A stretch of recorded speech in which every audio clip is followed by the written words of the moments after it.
Le jazz au restaurant Riverton était doux comme de la soie, puis les pleurs de Noah l'ont déchiré, faisant trembler quelques verres en cristal sur la table brillante. Les conversations sur les actions et les transactions d'1 million de dollars s'interrompirent un instant, puis se transformèrent en regards discrets. Le genre de regard que l'on réserve à une tâche qui n'a pas sa place dans un cadre luxueux. À la table centrale, Tristan Caldwell était assis bien droit comme un mur, vêtu d'une veste sombre, une montre froide à son poignet, le visage sans une seule ride, à l'exception de ses yeux, des yeux qui perdaient lentement le contrôle. Noah, 5 ans, pleurait jusqu'à ce que son visage devienne rouge, son petit corps recroquevillé sur lui-même dans sa chaise haute, ses petites mains griffant l'air comme si elles cherchaient à attraper quelque chose d'invisible. À côté de lui, Ivy, sa sœur jumelle, ne pleurait pas. Elle était simplement figée, agrippée au bord de la chemise de son père, les yeux écarquillés, scrutant la pièce comme un oiseau nouveau-né, vérifiant si un prédateur s'approchait. Tristan a tout essayé, comme un homme habitué à donner des ordres. Un réconfort raide et maladroit, un rappel ferme d'être sage, un jouet tout neuf que son assistant s'était empressé d'acheter, et même une voix basse et dure comme l'acier. Mais plus il en faisait, plus Noah sanglotait. Comme si ses larmes n'étaient pas liées au restaurant, n'étaient pas dues à la fatigue, mais à un vide qui habitait depuis trop longtemps le cœur de l'enfant. En face de Tristan, un client vêtu d'un costume gris coûteux posa son couteau et sa fourchette, s'efforçant de rester poli. Peut-être devrions-nous poursuivre cette conversation ailleurs. Il ne termina pas sa phrase, car tout le monde comprit sans qu'il ait besoin de mots.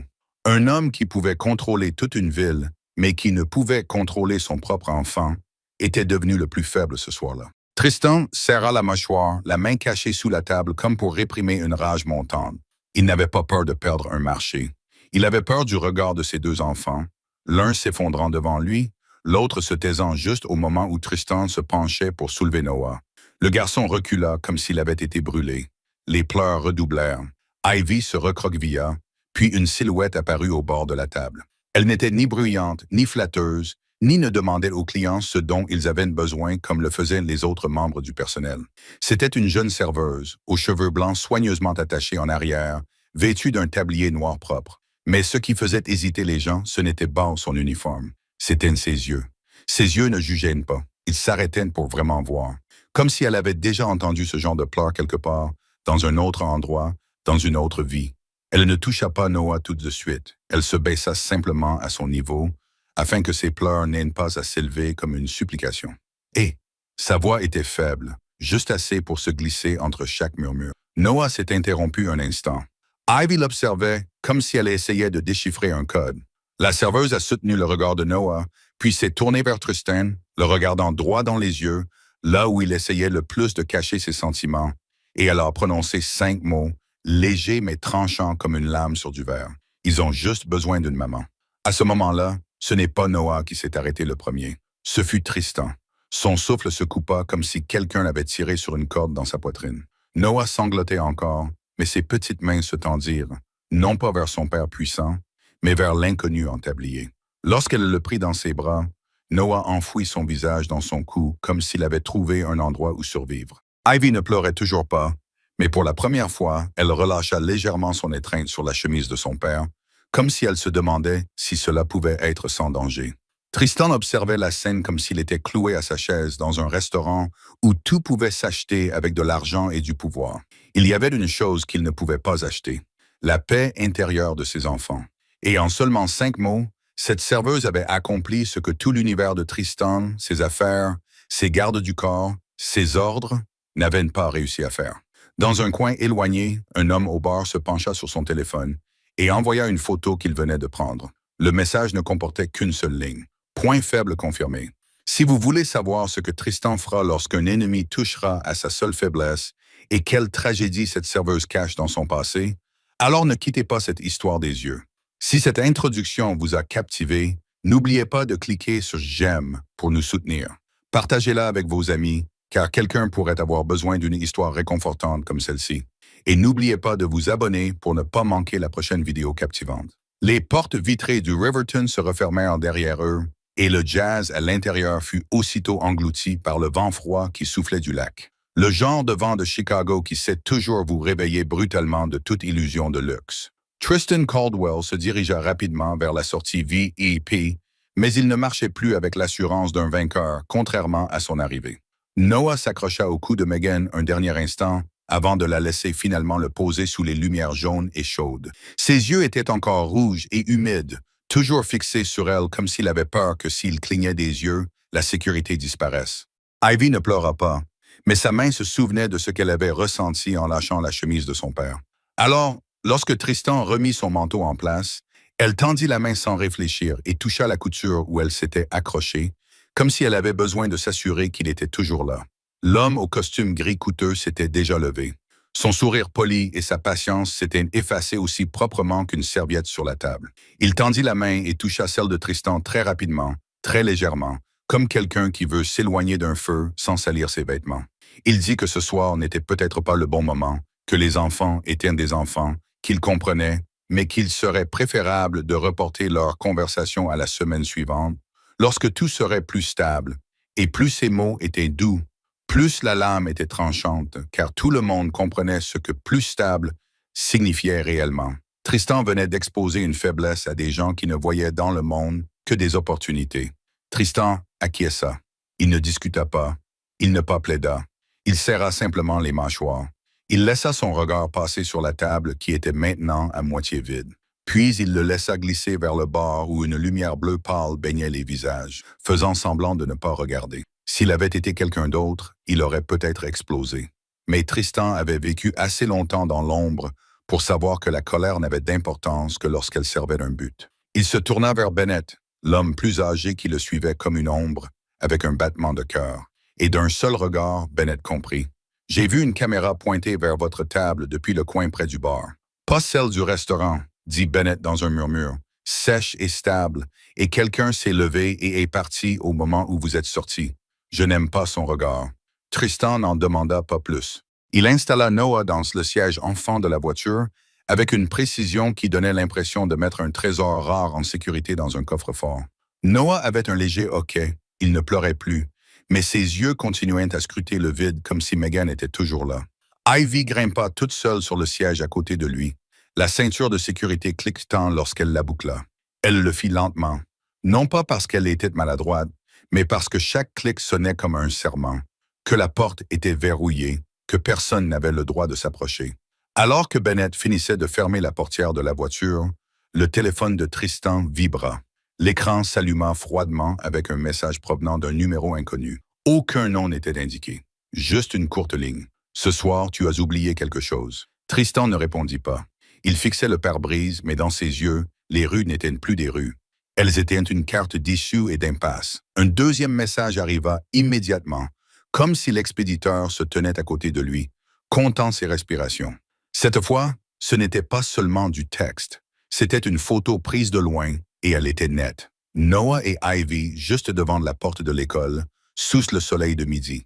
Noah était penché pour lâcher ses chaussures, et Ivy se tenait à côté de lui, les yeux tournés vers l'objectif, comme si elle avait senti le regard. La photo avait un cercle rouge tracé autour de deux petites têtes. En dessous, il y avait une ligne. Chaque ville a ses lois. Vos enfants sont la clé. Pendant un instant, Tristan n'entendit plus le moteur. Il entendit sa propre voix dans le restaurant. Cette voix grave et métallique qui avait été impuissante face aux pleurs d'un enfant. Il entendit les 5 mots de Megan comme une coupure nette. Ils ont juste besoin d'une maman. Et au même instant, il comprit que la personne qui avait envoyé la photo l'avait compris aussi. Bennett regarda l'écran depuis le siège passager, les yeux plissés. « Cette photo n'a pas été prise par hasard, dit-il. La personne qui l'a prise connaît les horaires de ramassage, connaît les récréations, sait où se placer pour ne pas être filmé par les caméras de l'école. » Tristan posa le téléphone, serrant le volant jusqu'à ce que ses jointures blanchissent. « Il y a une fuite, dit-il d'une voix grave, pas à l'extérieur, à l'intérieur. » Bennett acquiesça, n'ayant pas besoin d'en savoir plus. « Je vais verrouiller tout l'emploi du temps, changer les personnes, changer les itinéraires, changer les horaires. Je veux également revoir la liste des personnes qui connaissent l'école des enfants. Qui a accès au système? Qui est autorisé à se tenir près du portail? » Tristan ne répondit pas tout de suite. Il regarda Noah dans le rétroviseur. Le garçon s'était endormi d'épuisement, les cils encore humides. Ivy ne dormait pas. Elle fixait son père à travers le rétroviseur. Son regard était trop calme pour une enfant, Comme si Ivy savait depuis longtemps que le monde de son père n'était jamais vraiment sûr, seulement contrôlé. Tristan déglutit péniblement. Il avait bâti un empire en semant la peur chez les autres. Mais lorsque la peur revint et se tourna vers les deux petites vies derrière lui, il comprit enfin ce que signifiait se sentir impuissant. Au même moment, à l'intérieur du restaurant, Megan s'essuya les mains une dernière fois. Elle détacha son tablier et le suspendit à son crochet, comme si elle suspendait une partie temporaire de sa vie. Alyssa s'arrêta pour lui rappeler le tableau des horaires. Elle lui dit qu'elle avait bien géré la situation ce soir, mais il y avait une tension dans les yeux d'Alyssa, comme si la gérante pouvait sentir que quelque chose s'était réveillé. Megan acquiesça et essaya de sourire, mais le sourire n'atteignit pas ses yeux.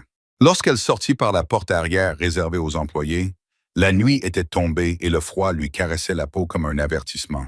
Elle serra son manteau fin autour d'elle et marcha rapidement vers la station de métro, se disant que ce n'était qu'une nuit étrange, qu'elle ne pouvait pas se laisser entraîner dans le monde de cet homme, et surtout qu'elle ne pouvait pas laisser le regard de Noah la ramener en arrière. Mais sur le trottoir, des pas derrière elle se mirent soudain à suivre son rythme, un peu plus lentement, puis un peu plus vite, comme si quelqu'un jouait à l'imitation. Megan tourna dans une rue latérale et les pas la suivirent. Elle s'arrêta devant un magasin fermé, fit semblant de chercher ses clés dans sa poche et regarda dans le reflet sombre de la vitrine. Une silhouette se tenait à quelques mètres, coiffée d'une casquette, le col relevé pour cacher la moitié de son visage, les mains dans les poches, comme s'il attendait quelqu'un. Lorsque Megan se retourna, la silhouette se détourna et s'éloigna aussitôt, sans courir, sans se presser, avec un calme qui lui semblait terrifiant. Un frisson glacial lui parcourut l'échine, qui n'avait rien à voir avec le vent. Megan serra son sac contre elle. Son cœur battait comme le passé frappant à une porte. Elle ne savait pas qui la suivait, mais elle connaissait cette sensation. La sensation d'être observée, la sensation d'avoir été choisie comme cible. Et lorsque le téléphone bon marché dans sa poche vibra pour signaler un nouveau message sans nom, Megan se figea et n'osa pas encore l'ouvrir, car une partie d'elle craignait qu'à partir de cet instant, sa vie ne lui appartienne plus. Megan resta figée sur le trottoir pendant un instant, le téléphone vibrant dans la poche de son manteau comme un insecte piégé.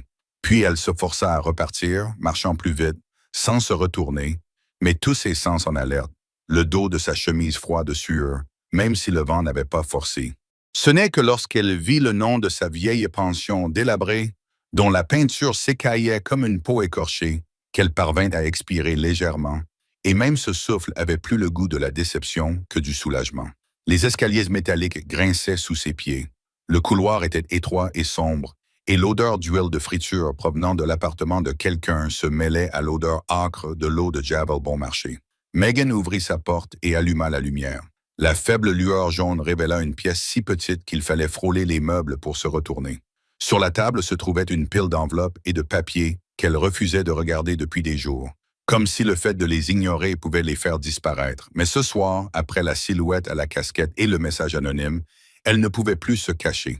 Elle sortit son téléphone et l'écran afficha une ligne si dépouillée qu'elle en était brutale. « Ne crois pas que tu t'en es tiré. Pas de signature, pas d'explication. » Megan déglutit péniblement et posa le téléphone comme on pose un couteau.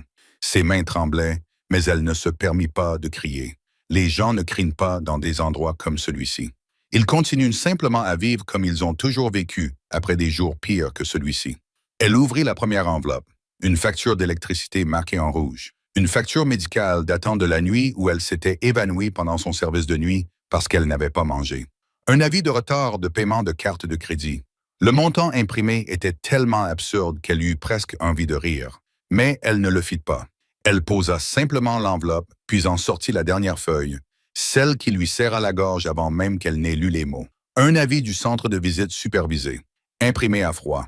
La visite du mois suivant avait été annulée parce qu'elle ne remplissait pas les conditions requises. Megan fixa la date écrite en chiffres impassibles et cligna des yeux avec force.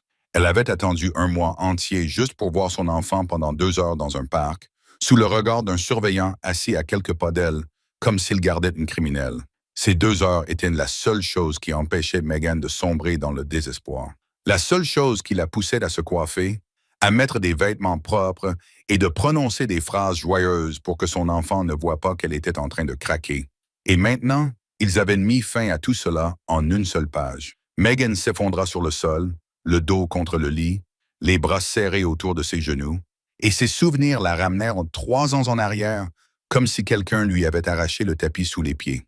Une salle d'audience froide, un homme en costume qui coûtait 10 fois plus cher que tout ce qu'elle possédait, un avocat qui parlait avec aisance, déversant des mots comme de l'eau, des dossiers soigneusement empilés, des témoignages présentés comme s'il s'agissait d'une vérité évidente. Megan était restée là, une jeune fille mince et blanche, les mains rugueuses à force de faire la vaisselle et de porter des plateaux.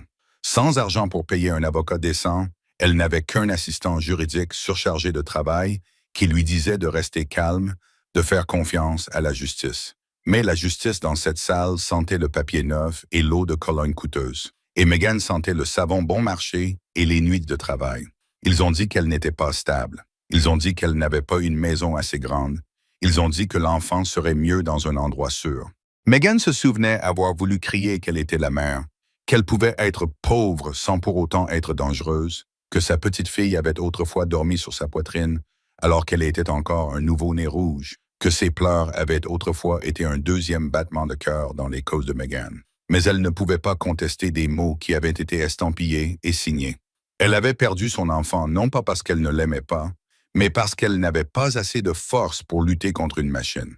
Après cela, elle a vécu des quelques bribes de visites, de vieilles photos, de l'odeur des cheveux de son enfant, encore emprisonnée dans un petit t-shirt qu'elle n'avait pas eu le courage de jeter.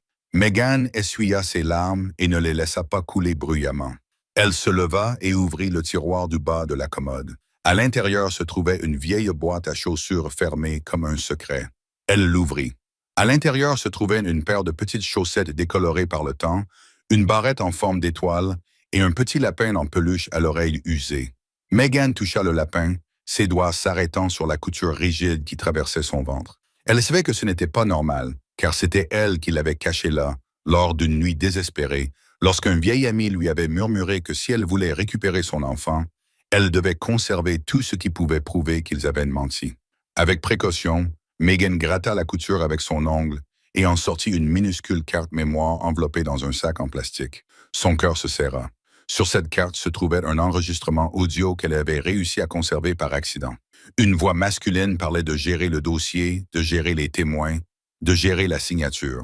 Des mots épars, mais suffisamment grossiers pour la rendre malade. Elle n'avait jamais osé le montrer. Elle avait peur qu'il soit détruit avant même qu'elle ait pu respirer. Et parce qu'elle avait toujours cru qu'une serveuse comme elle ne pouvait pas gagner. Mais ce soir, après le message anonyme, après avoir eu l'impression d'être suivie, elle comprit. Quelqu'un fouillait dans son passé. Et s'ils avaient commencé, soit elle soit enfoncée encore plus profondément, soit elle apprenait à nager pour remonter à la surface. Megan ferma la boîte, la serra contre sa poitrine et se dirigea vers la petite fenêtre qui donnait sur le parking. Sous le réverbère délavé, un homme était appuyé contre un poteau. Sa casquette était enfoncée sur sa tête, son visage noyé dans l'ombre. Ce n'était pas un voisin, ni quelqu'un qui s'était perdu. Il se tenait là comme un garde, comme s'il savait exactement quelle chambre devait être surveillée. Megan retint son souffle, le rideau tremblant légèrement dans sa main. L'homme ne leva pas les yeux, mais après quelques secondes, il porta la main à son oreille, comme s'il écoutait un téléphone, puis tourna la tête dans la direction exacte de sa fenêtre, même s'il ne pouvait pas voir clairement. Megan recula, le cœur battant si fort qu'elle en avait mal aux côtes. Elle serra la boîte à chaussures dans ses mains, avec l'impression de tenir à la fois son passé et son avenir. Quelque part dans cette ville, Tristan Caldwell verrouillait l'emploi du temps de ses enfants pour lutter contre un prédateur invisible. Et ici, dans une pauvre chambre louée, Megan réalisa qu'elle était également traquée et que le bref passage à Riverton n'avait été qu'une porte s'ouvrant sur une tempête à laquelle elle n'était pas préparée. Le lendemain matin, Megan avait à peine dormi, somnolant seulement quelques minutes à la fois avant de se réveiller en sursaut au bruit des tuyaux d'eau et avec le sentiment que quelqu'un se tenait toujours sous l'immeuble, même si lorsqu'elle regardait d'en bas, le parking était vide, comme si aucune ombre n'avait jamais été là. Elle est allée travailler plus tôt que d'habitude, comme si les lumières de Riverton et le bruit de la cuisine pouvaient lui faire oublier le froid qui s'était logé dans ses os depuis la nuit précédente. Mais ce froid n'a pas disparu. Il l'a suivie dans le vestiaire, s'est accroché à son poignet alors qu'elle nouait les cordons de son tablier, s'est pressé contre sa nuque alors qu'elle marchait dans le couloir vers la salle à manger. Alyssa Hart l'a aperçue de loin, s'arrêta près de la porte du cellier et balaya le visage de Megan du regard, comme avec un scanner. « Ça va ?» demanda Alyssa à voix basse, juste assez pour que personne d'autre ne l'entende. Megan voulait répondre qu'elle allait bien, cette phrase familière à ceux qui n'ont pas le droit d'être faibles. Mais sa gorge se serra, et tout ce qu'elle parvint à dire fut un faible « oui ». Alyssa n'insista pas. Elle se contenta d'acquiescer et dit que si quelqu'un l'embêtait, Megan devait le lui dire immédiatement. Cela ressemblait plus à un avertissement qu'à une marque d'inquiétude. Riverton comptait de nombreux clients fortunés, mais tous ceux qui avaient de l'argent n'étaient pas dangereux de la même manière, et Megan comprit ce qu'Alyssa voulait dire. Vers la fin de son service, alors que Megan débarrassait une table près de la fenêtre, une réceptionniste s'approcha et lui dit que quelqu'un voulait voir le directeur et demandait un endroit privé. Alyssa ajusta son blazer et fit signe à Megan de la suivre. Megan marcha derrière Alyssa à travers le hall VIP, où la moquette épaisse étouffait leurs pas, où l'air sentait l'argent et semblait aussi propre que les secrets effacés chaque nuit. Elle vit Tristan Caldwell qui attendait dans une petite pièce à côté du comptoir privé, sans Noah et Ivy à ses côtés.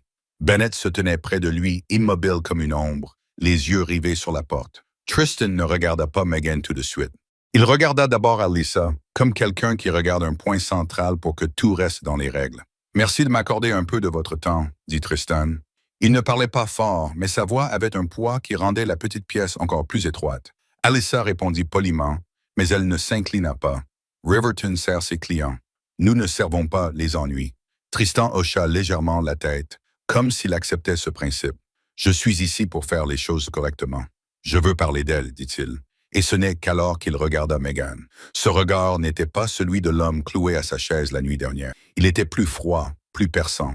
Et pourtant, sous cette froideur, il y avait quelque chose de retenu, quelque chose de retenu. Megan sentit ses épaules se crisper. Elle avait vu ce regard sur les visages des hommes riches et puissants lorsqu'ils voulaient prendre ce qui leur plaisait. Et elle avait appris la leçon la plus coûteuse de sa vie. Ne te laisse pas prendre. Si c'est à propos du pourboire de l'autre soir, Megan prit la parole la première. Je l'ai déjà dit, je ne l'accepte pas. Tristan ne réagit pas comme s'il était insulté. Il posa simplement ses deux mains sur le dossier d'une chaise sans s'asseoir et garda ses distances. Je ne suis pas ici pour vous payer, dit-il. Je suis ici pour vous demander quelque chose, et vous avez le droit de refuser. Bennett jeta un rapide coup d'œil vers Alyssa, comme s'il voulait qu'elle confirme que c'était volontaire. Alyssa resta où elle était, vigilante. Tristan continua, prononçant chaque mot lentement. Hier soir, en quelques minutes seulement, vous avez fait ce que je n'ai pas réussi à faire depuis des années. Megan ressentit une vive douleur dans la poitrine. Ce n'était pas de la fierté, mais de la peur. La peur que ces quelques minutes la plongent dans une nouvelle vie. Une vie qu'elle ne pourrait pas contrôler. « Je ne faisais que mon travail », dit Megan en s'efforçant de garder une voix calme. Un enfant paniquait. Je l'ai aidé à se calmer. C'est tout. Tristan l'observa, comme s'il cherchait à déterminer si cette réponse était une défense ou la vérité. « J'ai 2 enfants », dit-il, comme s'il répétait quelque chose que tout le monde savait déjà.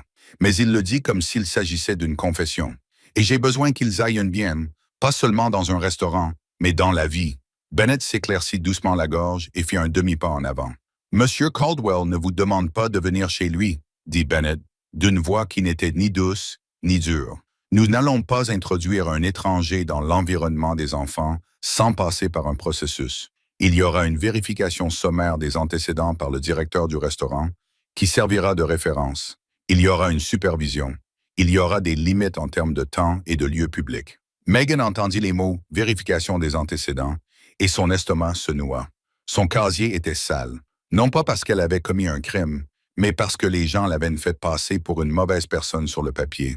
Elle se souvint de l'homme sous son immeuble. Elle se souvint du message « Ne crois pas que tu t'en es tiré ». Elle se souvenait de la carte mémoire à l'intérieur du lapin en peluche. Elle ne pouvait laisser personne fouiller dans sa vie en ce moment. « Non », répondit Megan immédiatement, avec une fermeté qui la surprit elle-même. « Je ne veux pas être impliqué dans cette histoire. Je ne veux pas être entraîné là-dedans. » Tristan ne s'est pas énervé. Il est resté silencieux pendant un instant, comme s'il respectait son refus. Alyssa a regardé Megan sans intervenir, mais ses yeux posaient tout de même une question. « Tu es sûr ?» Lentement, Tristan a sorti son téléphone sans le tendre, mais en le posant simplement sur la table, l'écran face à Megan. Ce n'était pas de l'argent. Ce n'était pas une menace. C'était une photo de Noah prise la nuit dernière, le visage enfoui dans le cou de Megan, les yeux fermés, comme quelqu'un qui aurait trouvé refuge lors d'une tempête. Il n'a pas dormi, dit Tristan d'une voix plus basse. La nuit dernière, il s'est réveillé et a demandé où tu étais. Il ne m'a pas demandé, il a demandé pour toi. Megan sentit sa gorge se serrer. Elle détestait le sentiment d'être tirée par un enfant, mais elle ne pouvait nier le regard de Noah lorsqu'il la serrait dans ses bras. Ce n'était pas un regard exigeant, c'était un regard suppliant. « Je ne suis pas sa mère, » dit Megan, s'efforçant de rester raisonnable, « et je ne peux pas jouer ce rôle. » Tristan baissa légèrement la tête, comme pour reconnaître cela. « Je ne te demande pas d'être leur mère, » dit-il. « Je te demande juste une rencontre à l'essai dans un lieu public, sous surveillance, avec Alyssa si tu le souhaites. Je serai là. J'ai besoin d'apprendre à rester. » Le mot « rester » semblait étrange dans la bouche d'un homme comme lui. Megan regarda Bennett, puis Alyssa, puis Tristan. Une partie d'elle voulait s'enfuir, car elle avait vécu assez longtemps pour savoir que les belles promesses s'accompagnaient toujours d'une facture. Mais elle regarda à nouveau la photo, les yeux fermés de Noah, et le souvenir de sa propre fille lui revint comme un torrent. Si à l'époque quelqu'un était resté à ses côtés, si quelqu'un l'avait vu comme elle voyait Noah, aurait-elle perdu son enfant? Megan prit une inspiration, serrant les doigts sur son tablier comme pour renforcer la frontière autour d'elle. Une seule rencontre, dit-elle lentement. Une seule. Dans un lieu public, et si je vois le moindre signe, j'arrête. Bennett acquiesça immédiatement. Nous sommes d'accord. Tristan regarda Megan sans sourire, mais son regard s'adoucit légèrement, comme de la glace qui se fissure le long d'une fine ligne. Megan détestait ce sentiment. Elle détestait le fait qu'une petite décision puisse bouleverser le cours de sa vie. Mais alors qu'elle se retournait pour partir, elle entendit la voix de Tristan derrière elle, toujours basse, toujours maîtrisée, mais avec quelque chose qui semblait réel. « Merci. » Megan ne répondit pas. Elle marcha rapidement dans le couloir, le cœur battant, son esprit voulant à la fois faire demi-tour et s'enfuir loin. Car elle comprenait que cette rencontre n'avait pas pour seul but d'aider deux enfants à s'installer. C'était une porte vers un monde dans lequel elle s'était jurée de ne jamais entrer. Et si l'homme qui se trouvait sous son immeuble la nuit dernière l'observait toujours, alors toute porte qui s'ouvrait maintenant pouvait tout aussi bien être l'entrée d'un piège.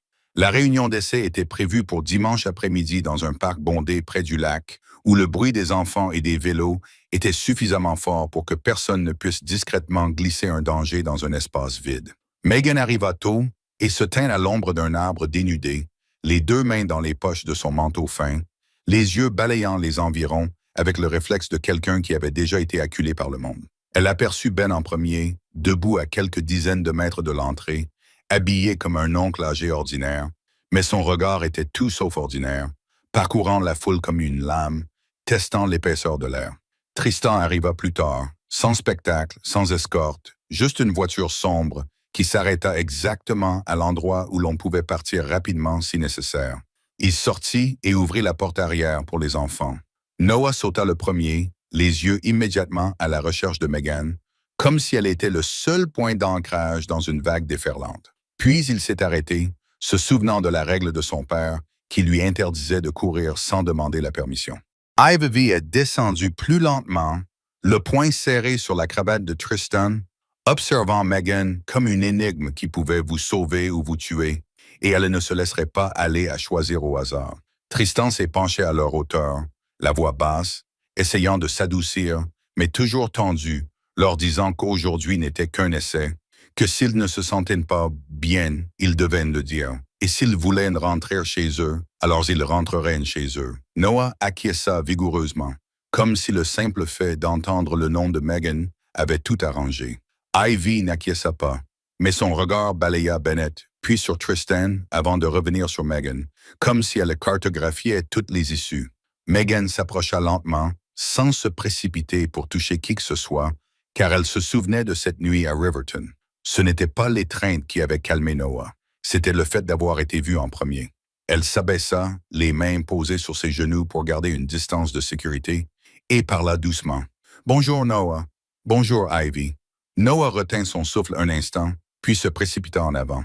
Mais Megan leva la main pour l'arrêter, non pas pour le repousser, mais pour lui apprendre quelque chose, qu'il pouvait dire qu'il voulait un câlin et qu'elle le prendrait alors dans ses bras.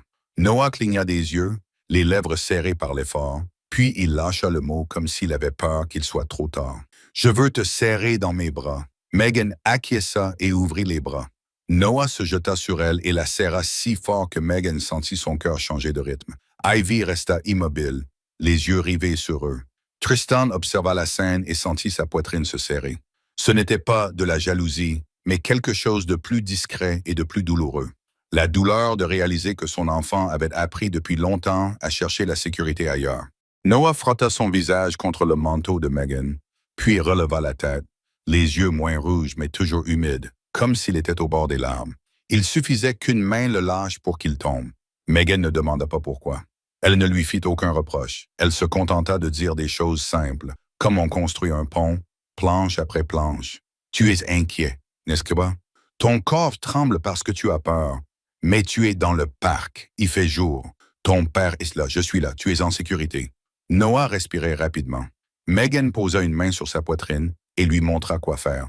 Puis elle respira lentement, comptant ses clignements d'yeux, inspirant comme si elle sentait du pain frais, expirant comme si elle soufflait une plume dans l'air. Noah l'imita, l'expiration tremblante au début, puis plus régulière. Megan nomma ses sentiments comme on nomme un animal sauvage pour qu'il cesse de mordre. C'est de l'anxiété. C'est la peur d'être abandonné. Ce sentiment est fort. Il est réel, mais ce n'est pas ton patron.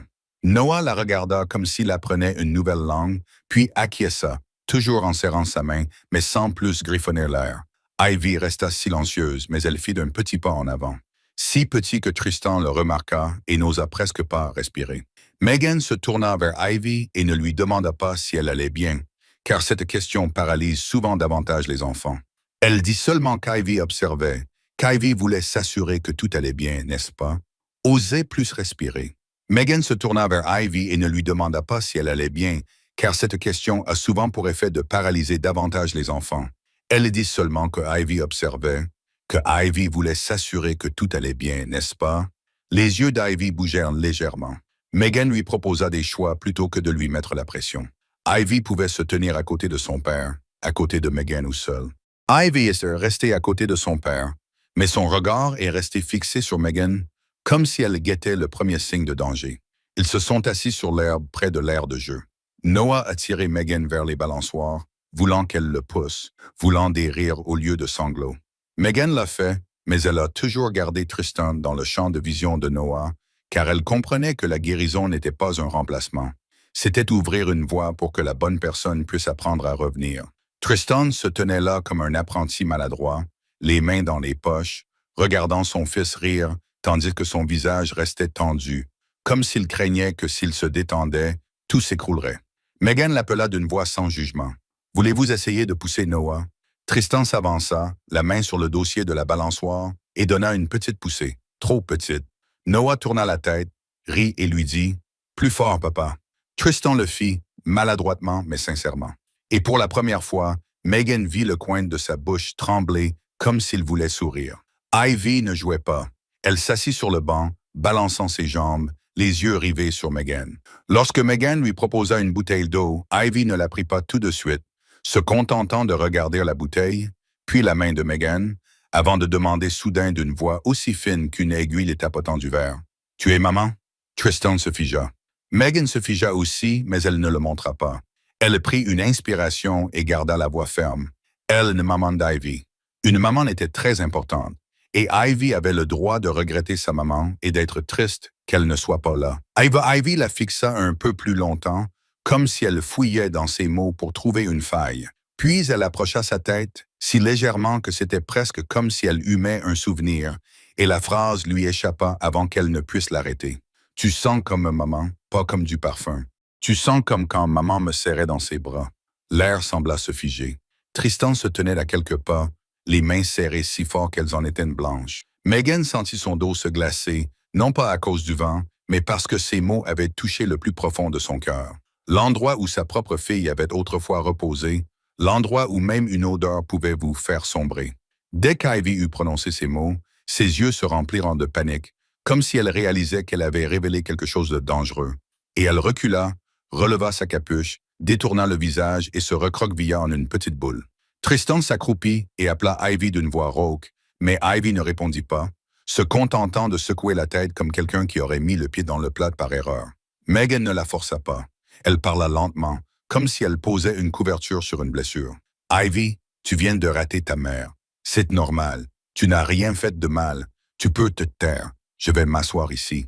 Papa est là aussi. Tu n'as pas à faire ça toute seule. Ivy avait toujours le dos tourné, mais sa main n'était plus serrée en un point.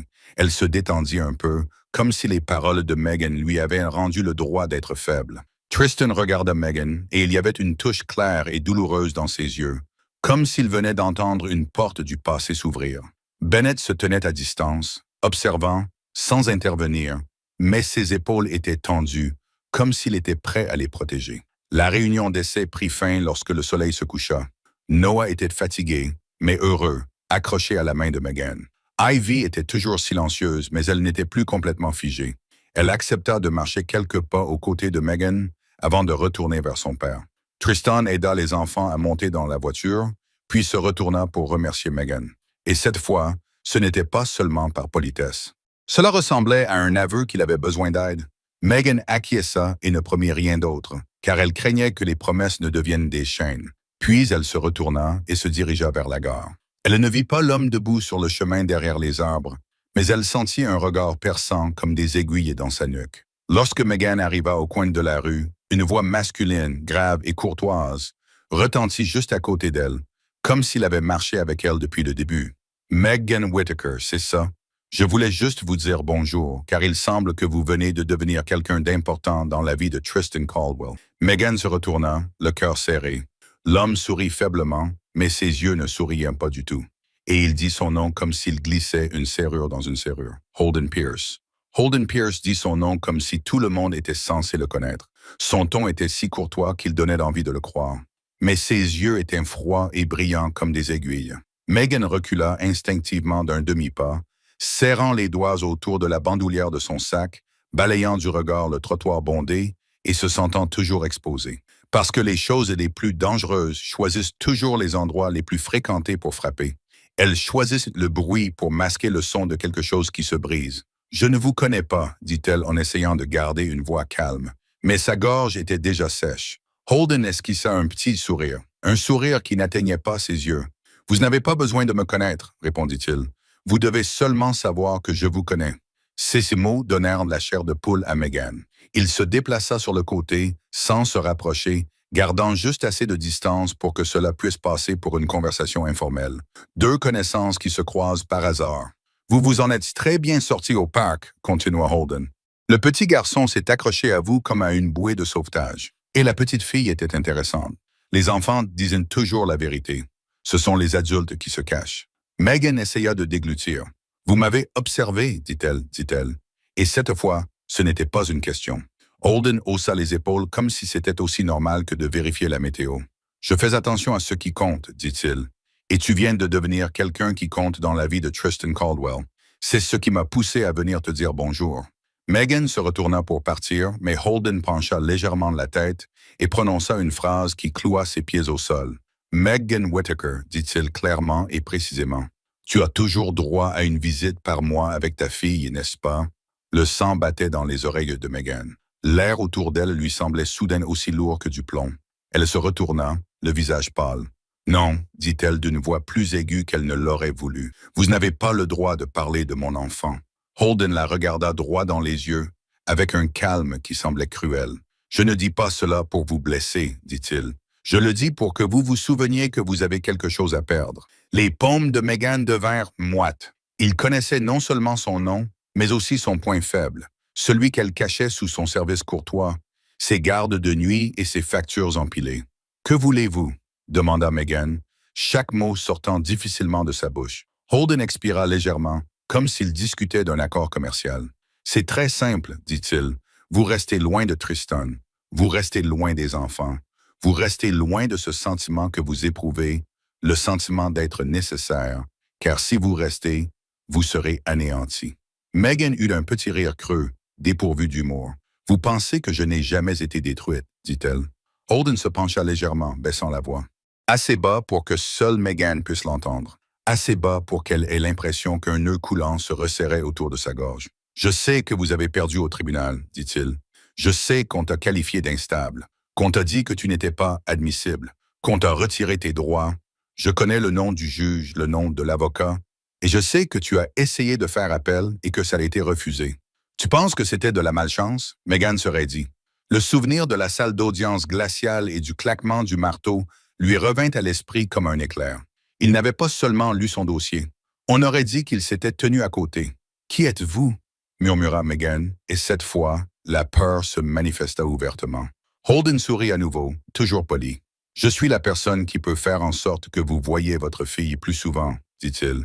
Puis il fit une pause juste assez longue pour forcer Megan à écouter la suite. « Et je suis aussi celui qui peut faire en sorte que vous ne la revoyiez plus jamais. » Megan sentit ses genoux fléchir. Elle voulait appeler quelqu'un à l'aide. Elle voulait courir vers Bennett. Elle voulait trouver Tristan. Mais une partie d'elle comprenait que si elle impliquait Tristan maintenant, elle impliquerait aussi Noah et Ivy. Elle avait vu le regard d'Ivy quand on avait mentionné sa mère. Elle avait vu Noah s'agripper à la sécurité comme s'il s'agissait de sa vie. Elle ne pouvait pas les transformer en cibles, car elle n'était pas assez forte. Holden observa cette hésitation et sut qu'il avait déjà gagné la moitié de la bataille. « Vous n'avez pas à répondre tout de suite, dit-il. Je ne veux pas que tu paniques. Je veux que tu sois intelligente. Tu es intelligente, Megan. Tu as survécu. » Megan resserra sa prise sur la sangle jusqu'à ce que ses ongles s'enfoncent presque dans sa peau. « Je ne travaille pas pour toi, dit-elle, rétablissant de force ses limites. Holden eut un petit rire. « Je ne t'ai pas dit de travailler pour moi, répondit-il. Je t'ai dit de rester loin de Tristan. Tu dois juste disparaître de leur vie. Tu n'es rien pour eux. Tu n'es qu'une serveuse. Tu n'es qu'un souffle de vent qui passe. Les enfants oublient. » Cette phrase frappa Megan comme une gifle, car elle savait que les enfants n'oublient pas. Ils apprennent seulement à se taire pour que les adultes ne se sentent pas mal à l'aise. « Et si je ne le fais pas? » demanda Megan, la voix tremblante mais sans se briser. « Alors quoi? » Holden la regarda droit dans les yeux, et c'était comme si la foule autour d'eux avait disparu. « Alors ton dossier sera rouvert, dit-il, et pas dans le sens que tu souhaites. Un nouveau document apparaîtra. Une nouvelle accusation sera rédigée, et les gens diront que tu es dangereuse. Les gens aiment croire qu'une mère pauvre est dangereuse. Tu comprends? » Megan comprenait trop bien. Le monde croyait davantage au papier tamponné qu'aux mains qui tenaient son enfant. Holden recula légèrement, comme si la rencontre était terminée. « Tu feras ce qu'il faut, dit-il, parce que tu aimes ta fille. » Puis il se retourna et se fondit dans la foule comme s'il n'avait jamais existé. Megan resta où elle était, incapable de respirer profondément, comme si tout son sang avait été drainé. Son téléphone vibra dans sa poche, pas un message étrange, mais une notification concernant son emploi du temps. Elle le regarda et sentit un rire amer monter dans sa gorge. Le monde continuait de tourner comme si de rien n'était, alors qu'elle venait d'être entraînée dans un jeu sans règles. Cette nuit-là, Megan retourna dans sa chambre, verrouilla la porte à double tour, tira les rideaux et s'assit par terre avec la boîte à chaussures contenant le lapin en peluche, s'efforçant de rester calme.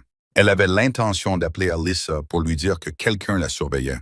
Mais elle se souvint alors du regard de Holden lorsqu'il avait parlé de son dossier, et elle craignit que ses appels soient écoutés. Elle avait l'intention d'envoyer un SMS à Tristan pour l'avertir, mais l'image de Noah riant sur la balançoire, puis l'image d'Ivy se recroquevillant lorsqu'elle avait mentionné l'odeur de sa mère, lui gelèrent la main. Si elle parlait, Tristan renforcerait sa protection, et la protection dans son monde pouvait devenir un piège si quelqu'un comme Holden voulait déclencher une guerre.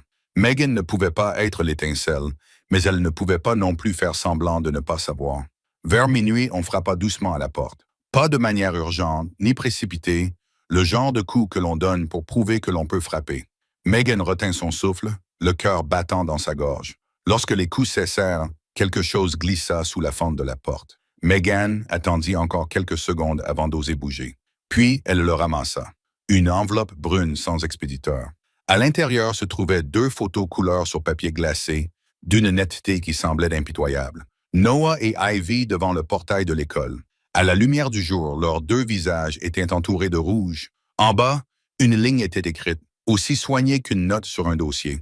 Il suffit d'un seul faux pas. Le lendemain matin, Tristan n'appela pas Megan tout de suite. Il laissa passer un peu de temps. C'était exactement ce que Bennett conseillait toujours lorsque le danger augmentait. Ne rapprochez pas la cible avec votre propre impatience. Observe d'abord. Mais il fallut moins d'une journée d'observation à Tristan pour se rendre compte que quelque chose avait changé. Megan allait toujours au travail, répondait toujours aux messages, confirmant la prochaine réunion par des phrases courtes et polies.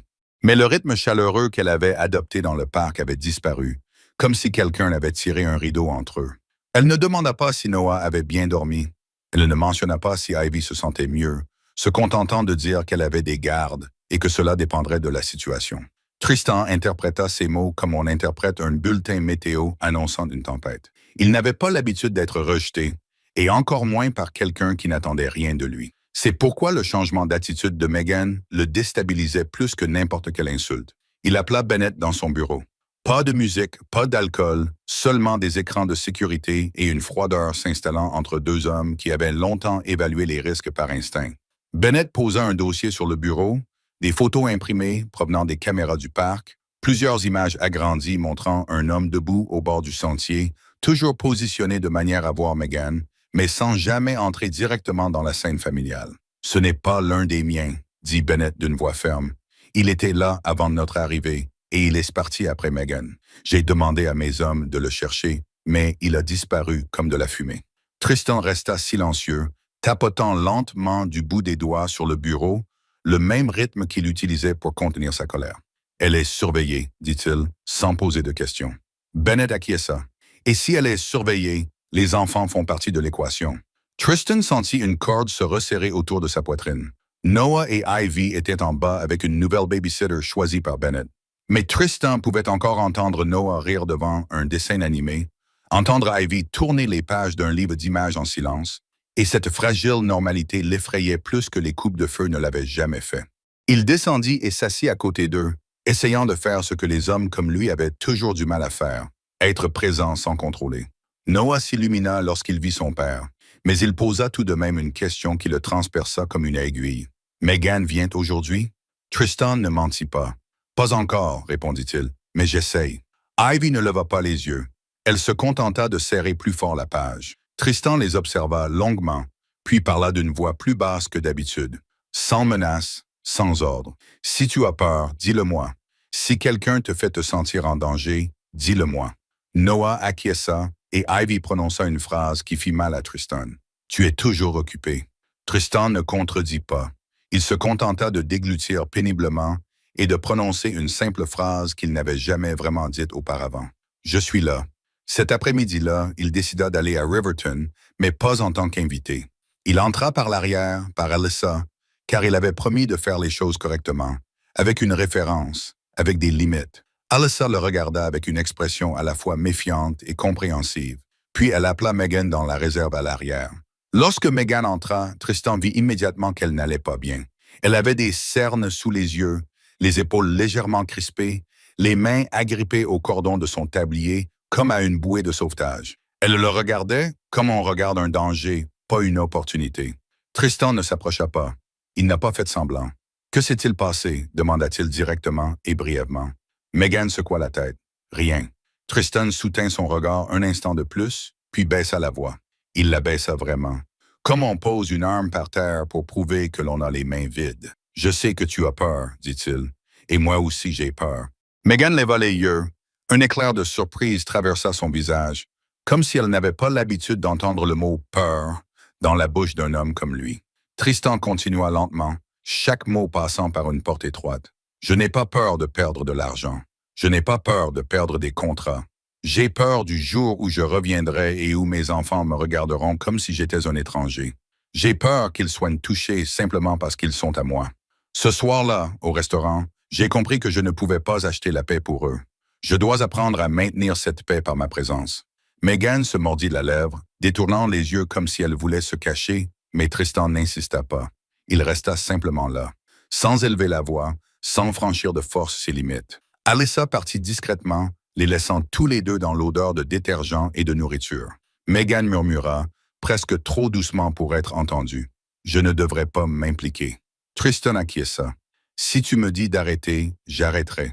Mais j'ai besoin de savoir pourquoi tu as changé d'avis. » Megan resta silencieuse pendant un long moment, puis finit par laisser transparaître une petite partie d'elle-même. Pas assez pour que Tristan comprenne tout, mais assez pour qu'il voie la blessure. « J'ai un enfant, » dit-elle d'une voix faible, « et je ne peux pas être avec elle. J'ai perdu parce que je suis pauvre, parce que mon dossier est mauvais, Parce que les gens ont dit que j'étais instable. Je ne veux pas que cela arrive à nouveau à quelqu'un, surtout pas à vos 2 enfants. Tristan entendit le mot dossier et ses yeux s'assombrirent. Bennett avait parlé de fuite, de personnes qui utilisaient les documents administratifs comme des armes. Tristan ne posa pas d'autres questions, car il comprit que chaque question pouvait être un crochet qui entraînerait Megan vers le fond. Il se contenta de dire « Je n'utiliserai pas ta vie comme un outil.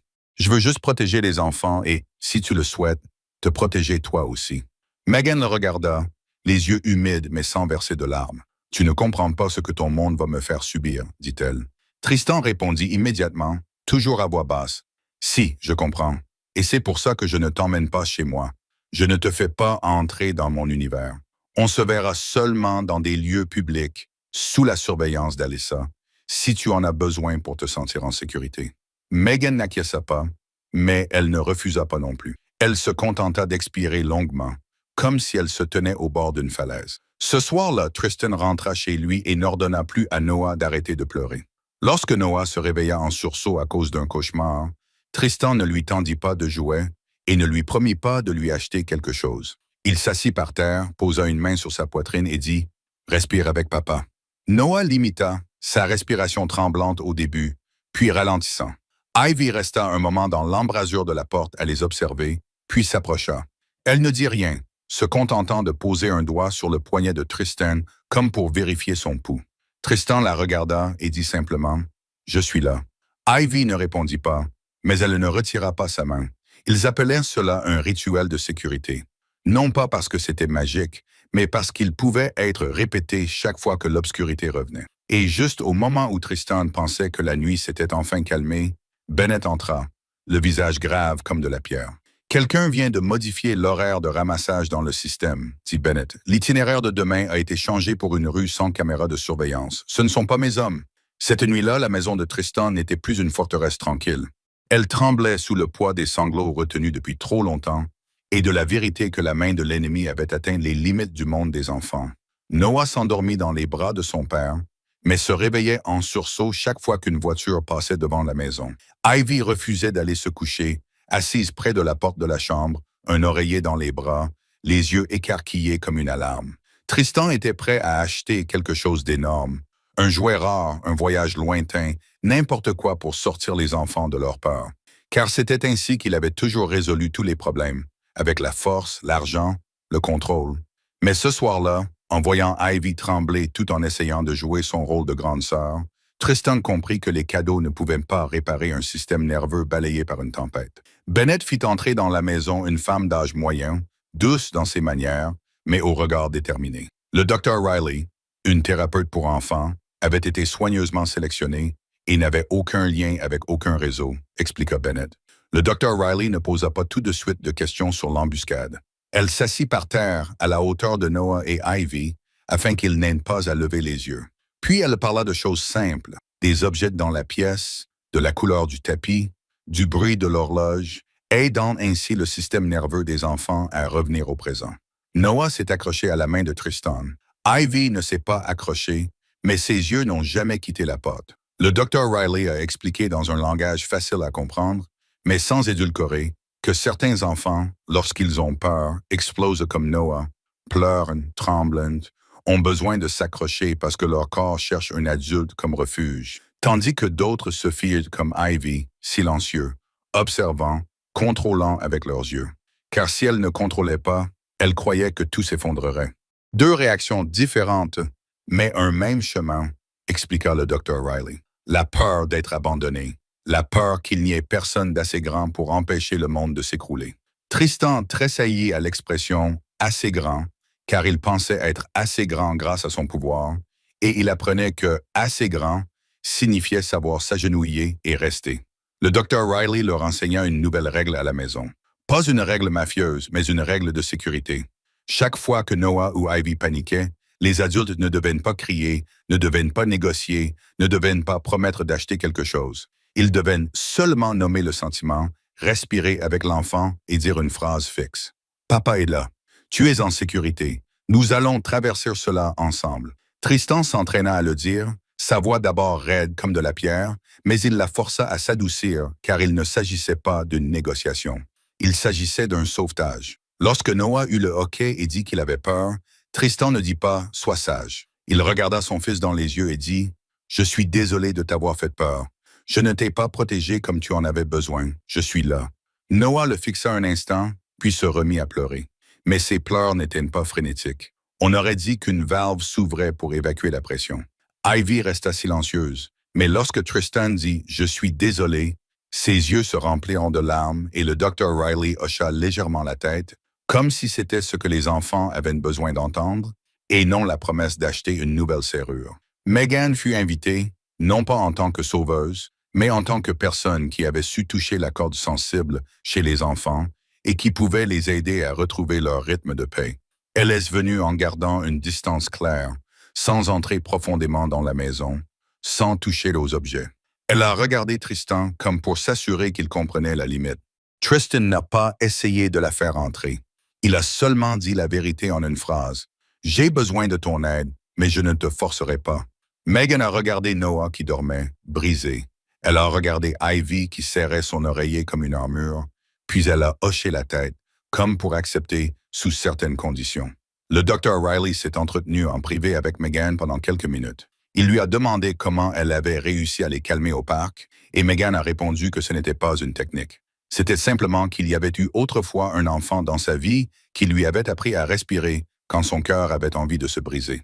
Tristan a entendu cela et n'a pas posé d'autres questions, mais il a regardé Megan plus longtemps que d'habitude, et son regard n'était plus seulement empreint de gratitude. Il y avait quelque chose de chaleureux, quelque chose de dangereux pour eux deux. Megan l'a remarqué et a rétabli ses limites d'une voix calme. « Je suis là pour les enfants, uniquement pour les enfants. Je ne peux pas être leur mère. Je ne peux pas les remplacer. » Tristan a acquiescé et n'a pas discuté. Et cette acceptation déstabilisa Megan plus que ne l'aurait fait un flirt, car elle était habituée à ce que les hommes puissants croient avoir le droit de tout prendre. Dans les jours qui suivirent, Tristan apprit à s'excuser de la bonne manière, non pas avec des cadeaux, mais avec du temps. Il s'asseyait à côté de Noah pendant qu'il s'entraînait à lire. Il restait assis tranquillement pendant qu'Ivy dessinait sans la bombarder de questions. Megan venait parfois dans des lieux publics ou dans le salon, lorsque Bennett et le Dr. Riley étaient présents pour maintenir la frontière. Mais dans les petits moments où Noah tenait la main de Megan pour pointer des lettres, où Ivy se rapprochait inconsciemment de Megan, quelque chose d'étrange commençait à germer. Une graine de sentiment familial que tous les trois avaient peur de nommer. Et juste au moment où Tristan commençait à croire qu'il pouvait construire une nouvelle couche de paix, Alyssa appela Megan à l'arrière de Riverton, le visage pâle. Alyssa tenait dans sa main une épaisse enveloppe portant un sceau officiel. Alyssa parlait à voix basse, comme si elle avait peur que les murs puissent l'entendre. « Quelqu'un a signifié une assignation ici. Elle t'est destinée. Ils veulent te voir au tribunal et ils ont écrit la raison comme si tu étais une criminelle. » Megan tint l'enveloppe de la convocation entre ses mains glacées. Elle eut l'impression d'être ramenée dans cette vieille salle d'audience où, autrefois, des gens avaient déclaré qu'elle n'était pas apte à être mère à l'aide de quelques lignes tamponnées. Mais cette fois, elle ne se laisserait pas abattre. Elle apporta le document à Tristan dans le salon, où Noah et Ivy n'étaient pas présents. Seul Bennett se tenait à distance, et le Dr. Riley venait de partir. Tristan lut la page et ses yeux s'assombrirent, mais il ne s'en empara pas, comme l'aurait fait un homme habitué à contrôler. Il ne posa qu'une seule question. « Que veux-tu que je fasse ?» Megan expira et tenta d'empêcher sa voix de trembler. « Je veux que tu ne le fasses pas pour moi.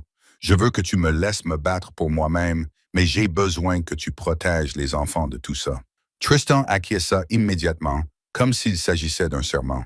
Megan ne mentionna pas le nom de Holden. Elle ne parla pas de la nuit où elle avait été suivie, car elle craignait encore que si elle en parlait, Noah et Ivy seraient encore plus impliqués. Elle dit seulement que quelqu'un remettait son passé sur le tapis et que si elle continuait à fuir, cette personne s'en servirait pour l'étrangler à nouveau. Le lendemain, Megan demanda un congé et se rendit seule au tribunal du comté pour demander des copies de son ancien dossier.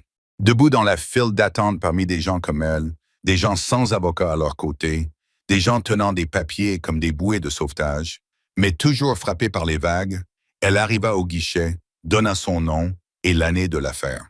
Sa voix était rauque mais claire.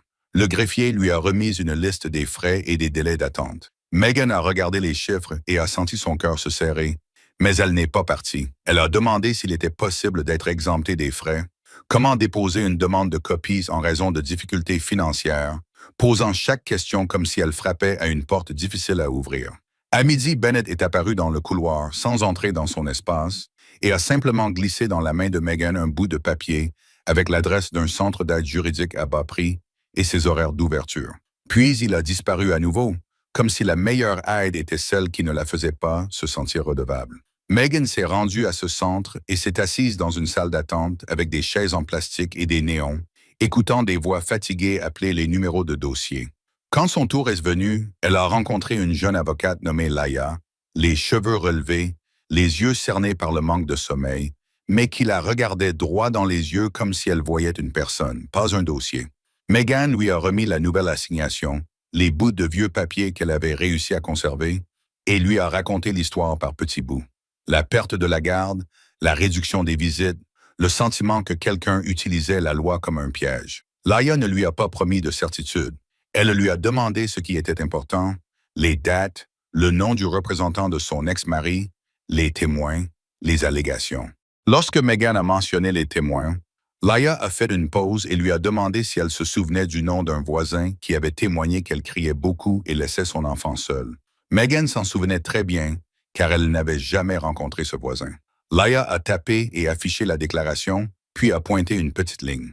La signature du témoin avait des traits qui ressemblaient exactement à la signature d'un membre du personnel administratif figurant ailleurs dans le dossier. Megan a regardé fixement et a senti son cœur se glacer. Laia a parlé lentement. Il y a des signes indiquant que la signature a été copiée ou falsifiée. Megan ne pleura pas. Elle resta assise en silence pendant un moment, puis sortit de sa poche une petite clé USB soigneusement emballée. La chose qu'elle avait autrefois cachée à l'intérieur du lapin en peluche, comme si elle cachait un rayon de lumière. « J'ai ça », dit Megan d'une voix rauque. Laia la brancha et écouta l'enregistrement. Pas tout, mais suffisamment pour changer son visage. Une voix masculine parlait d'organiser des témoins, d'organiser des signatures, d'organiser le dossier et mentionnait la mettre dans un programme de supervision parce qu'elle était instable. Laia regarda Megan comme si elle voyait s'ouvrir une nouvelle voie, mais elle garda son sang-froid. Nous devons vérifier la source. Nous avons besoin d'une chaîne de conservation. Nous avons besoin d'un moyen approprié pour le soumettre, dit Laia. Mais ce n'est pas rien. Megan quitta le centre d'aide juridique avec un paquet d'instructions, une liste de documents à demander et un sentiment étrange dans la poitrine. Ce n'était pas un espoir naïf, mais la détermination lucide de quelqu'un qui était enfin prêt à prendre les choses en main plutôt que d'attendre que le couteau tombe. Tristan ne lui demanda pas ce qu'elle comptait faire avec la clé USB. Il demanda simplement à Bennett d'organiser le transport de Megan vers le tribunal et le centre juridique en empruntant des itinéraires équipés de caméras. Il coordonna son emploi du temps à Riverton avec Alyssa afin qu'elle ait le temps de s'occuper des formalités administratives et renforça la sécurité autour de l'école de Noah et Ivy sans que les enfants aient l'impression d'être surveillés. Tristan n'a pas non plus donné d'argent à Megan, même s'il aurait facilement pu le faire. Lorsque Megan a dit qu'elle ne prendrait pas d'argent, Tristan a simplement hoché la tête et répondu « Je ne vais pas acheter la justice pour toi. Je vais juste m'assurer que tu puisses entrer dans le palais de justice sans être poussé dans les escaliers. » Pendant ces jours-là, Noah et Ivy ont régulièrement pratiqué leur routine d'ancrage, respirant avec leur père, nommant leurs sentiments, et Megan est apparue aux séances de thérapie que lorsque le docteur Riley était présent afin de maintenir une limite claire. Mais dans de petits moments, comme lorsque Noah a remis à Megan un dessin représentant 3 personnes debout sous un arbre, Megan a senti sa gorge se serrer, car elle comprenait que les enfants dessinent toujours ce dont ils ont besoin. Et juste au moment où Megan commençait à rassembler les copies des clés dont elle avait besoin, un article est apparu sur un site tabloïd local. Un gros titre sur une serveuse ayant perdu la garde de son enfant et entretenant une relation dangereuse avec un patron puissant, accompagné d'une photo floue de Megan à Riverton et d'une autre photo de Tristan tenant Noah dans ses bras, comme si l'on voulait associer la paternité à la culpabilité. Le lendemain matin, l'école de Noah et Ivy ont appelé Tristan. La voix du directeur était polie mais tendue, disant que d'autres parents avaient lu l'article et commençaient à poser des questions sur la sécurité. Et Tristan savait que le prédateur avait changé de tactique. Il ne s'en prenait plus directement à lui, mais à l'endroit où ses enfants étaient censés vivre leur enfance. L'article calomnieux s'est répandu plus vite que Tristan ne l'avait prévu, non pas parce qu'il était vrai, mais parce que les gens sont toujours avides d'histoires mettant en scène un méchant et une personne puissante, et qu'ils n'ont pas besoin de preuves pour les gober. L'école de Noah et Ivy a commencé à changer d'attitude. Personne ne le disait ouvertement, mais les regards dans la cour de récréation étaient de plus en plus durs. Les questions des autres parents devenaient plus incisives, et les appels qui ne visaient qu'à vérifier les faits affluaient comme des vagues qui creusent la pierre. Bennett renforça la sécurité, modifia les itinéraires de ramassage scolaire, limita l'accès de la presse, mais chaque mesure supplémentaire renforçait le sentiment des enfants d'être des cibles, et c'était là le plus dangereux. Noah se mit à agripper le manteau de son père chaque matin, les yeux toujours en mouvement, comme s'il cherchait un objectif. Ivy observait d'un silence plus intense. Elle ne se contentait plus d'observer. Elle commençait à s'irriter contre tous les adultes, car elle avait l'impression qu'ils avaient rompu leur promesse que le parc et l'école seraient des lieux normaux. Megan voyait tout cela et comprenait que l'article ne visait pas seulement elle. Il visait le rare havre de paix que Noah et Ivy venaient de commencer à construire. C'était comme si quelqu'un détruisait un château de sable juste pour prouver que la plage lui appartenait. Megan vint en thérapie avec le Dr. Riley et constata que Noah ne parlait plus. Il était assis recroquevillé sur le tapis, la bouche serrée, les yeux baissés, sans pleurer ni exploser. Un enfant qui explose appelle encore à l'aide, mais un enfant qui se tait a appris qu'appeler à l'aide est inutile. Le Dr. Riley lui a demandé gentiment. Noah n'a pas répondu. Megan a essayé leur mot d'ancrage, a dit « en sécurité », a respiré avec lui. Noah n'a toujours pas répondu. Ivy était assise de l'autre côté, les doigts serrant un crayon de couleur jusqu'à ce que ses jointures blanchissent, fixant Megan avec une expression à la fois furieuse et blessée, comme si Megan était quelqu'un qui avait promis quelque chose, puis était parti, même si Megan n'était pas encore vraiment partie. Tristan était assis à proximité, essayant de rester calme, mais sa main tremblait légèrement sur son genou, et personne ne le voyait à part Megan. La séance s'est terminée dans une étrange suffocation. Comme si l'air avait été aspiré hors de la pièce, Tristan a accompagné Megan jusqu'à la porte. Bennett ne s'approcha pas, car Tristan voulait avoir 1 minute de conversation en tête-à-tête, mais il resta suffisamment loin pour s'assurer qu'aucun étranger ne puisse s'approcher. Tristan demanda à Megan si elle allait bien, et Megan le regarda, les yeux rouges, essayant de garder une voix ferme. « Je ne vais pas bien, et c'est pourquoi je dois arrêter. » Tristan crut d'avoir mal entendu. « Arrêter quoi ?» demanda-t-il. Et la question ressemblait trop à une supplication. Megan prit une profonde inspiration et parla d'une voix tranchante. « Je pars, je ne viendrai plus. Je changerai d'horaire, je changerai de vie. Je disparaîtrai de la vie des enfants. » Tristan fit un demi-pas en avant et s'arrêta, se souvenant de sa promesse de ne pas la forcer. « À cause de l'article ?» demanda-t-il. Megan secoua la tête et jeta un coup d'œil par-dessus son épaule vers le salon où Noah était assis, immobile. « À cause d'eux, dit-elle. Plus je me montre, plus ils ont de raisons de les entraîner dans cette histoire. Ils veulent m'utiliser comme une chaîne pour te tirer la gorge. Et cette chaîne fouette les 2 enfants. Tristan voulait dire qu'il pouvait les protéger. Il pouvait faire taire les médias. Il pouvait écraser le journaliste. Il pouvait faire taire toute la ville. Mais il regarda Megan dans les yeux et comprit qu'elle n'avait pas peur. Il n'était pas assez fort. Elle craignait que cette force ne fasse s'intensifier la guerre et que les enfants soient les premières victimes. « Je m'occupe de mon affaire », a poursuivi Megan d'une voix plus douce. « Je vais rencontrer Laia. Je vais aller au tribunal, mais je le ferai à une distance qui ne touchera plus ta famille. »« Je suis désolé », a dit Tristan en déglutissant péniblement. Il avait déjà perdu sa femme une fois, et cette perte lui avait donné l'impression que quelqu'un avait coupé une ligne électrique. Tout était devenu noir en même temps. Il avait vécu 5 ans dans un état de torpeur, et cette nuit-là, à Riverton, les 5 mots de Megan avaient réveillé quelque chose en lui. En entendant Megan lui dire « disparaît », il avait l'impression que quelqu'un allait à nouveau appuyer sur l'interrupteur. « Tu ne me dois pas d'excuses, dit-il d'une voix rauque. C'est moi qui t'en dois. » Megan secoua la tête comme si elle ne voulait pas en entendre davantage, car cela l'attendrirait. Elle descendit les marches du perron, la lumière jaune se répandant sur ses cheveux, la rendant fragile, comme quelqu'un qu'un coup de vent pourrait emporter. « Je ne suis pas leur mère, dit-elle une dernière fois, comme pour se le rappeler. Et je ne peux pas être l'appât qu'ils ont utilisé pour les atteindre. » Puis elle s'éloigna rapidement sans se retourner, car se retourner l'empêcherait de partir. À l'intérieur, Noah regarda Megan disparaître derrière la porte vitrée et ne réagit pas. Il posa simplement le dessin représentant 3 personnes sous un arbre sur le sol, puis le rapprocha lentement de sa chaise, comme s'il cachait quelque chose de précieux à l'abri des regards. Ivy craqua. Elle se leva d'un bond, courut vers la porte, frappa du poing contre la vitre et hurla pour la première fois depuis des jours. Pourquoi part-elle? Tristan enlaça Ivy. Elle se débattit, le visage rouge, les larmes coulant de colère et de peur, tandis que Noah restait silencieux. Cette nuit-là, Tristan monta dans la chambre de Noah, s'assit sur le bord du lit comme il avait appris à le faire, répéta le rituel de sécurité, respira avec lui, s'excusa. Mais Noah tourna son visage vers le mur et ne répondit pas, comme s'il avait décidé que les mots n'étaient pas fiables. Tristan se leva, sortit dans le couloir et sentit la perte lui serrer la poitrine comme une douleur physique. Comme cette nuit à l'hôpital où les machines s'étaient tuées, il pensait être habitué à la mort. Il s'avéra qu'il était seulement habitué à s'engourdir. Vers minuit, Bennett frappa à la porte du bureau de Tristan et lui tendit un petit objet que la babysitter avait trouvé sous l'oreiller de Noah en remettant les couvertures en place.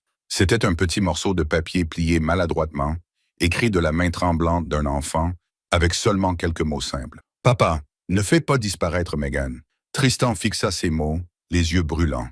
Et pour la première fois depuis des années, il s'effondra dans son fauteuil comme s'il avait été assommé, car il comprit que Noah n'était pas resté silencieux parce qu'il avait fini de souffrir.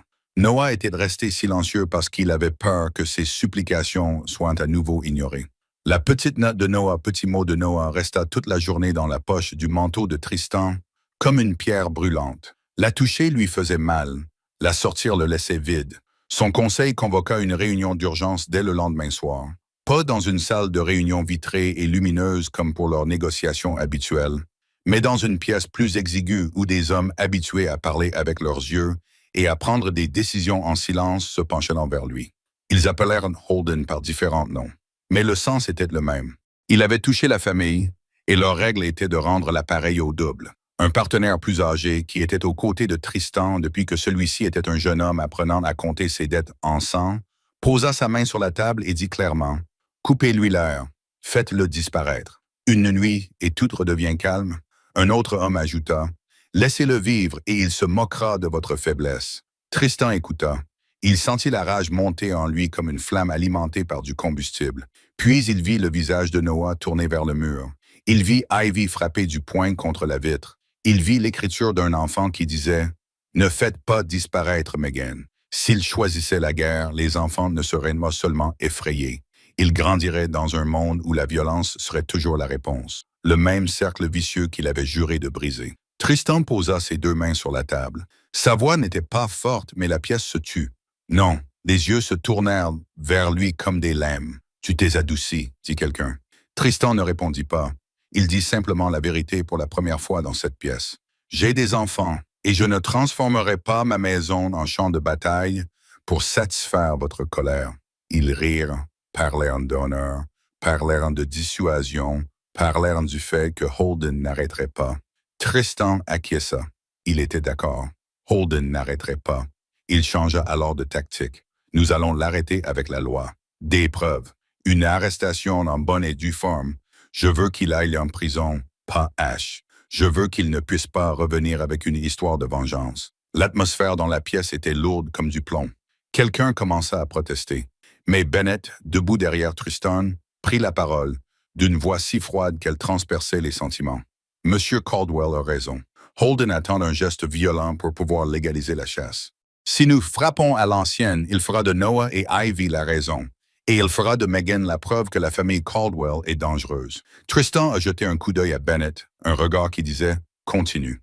Bennett posa un nouveau dossier sur la table, pas épais, mais lourd là où ça comptait. Je suivis la modification du planning. Bennett dit « Le chauffeur admet que Holden voulait la serveuse, mais ce n'est que la partie émergée de l'iceberg. » Bennett tourna une page, révélant les noms de sociétés écrans et des transferts détournés.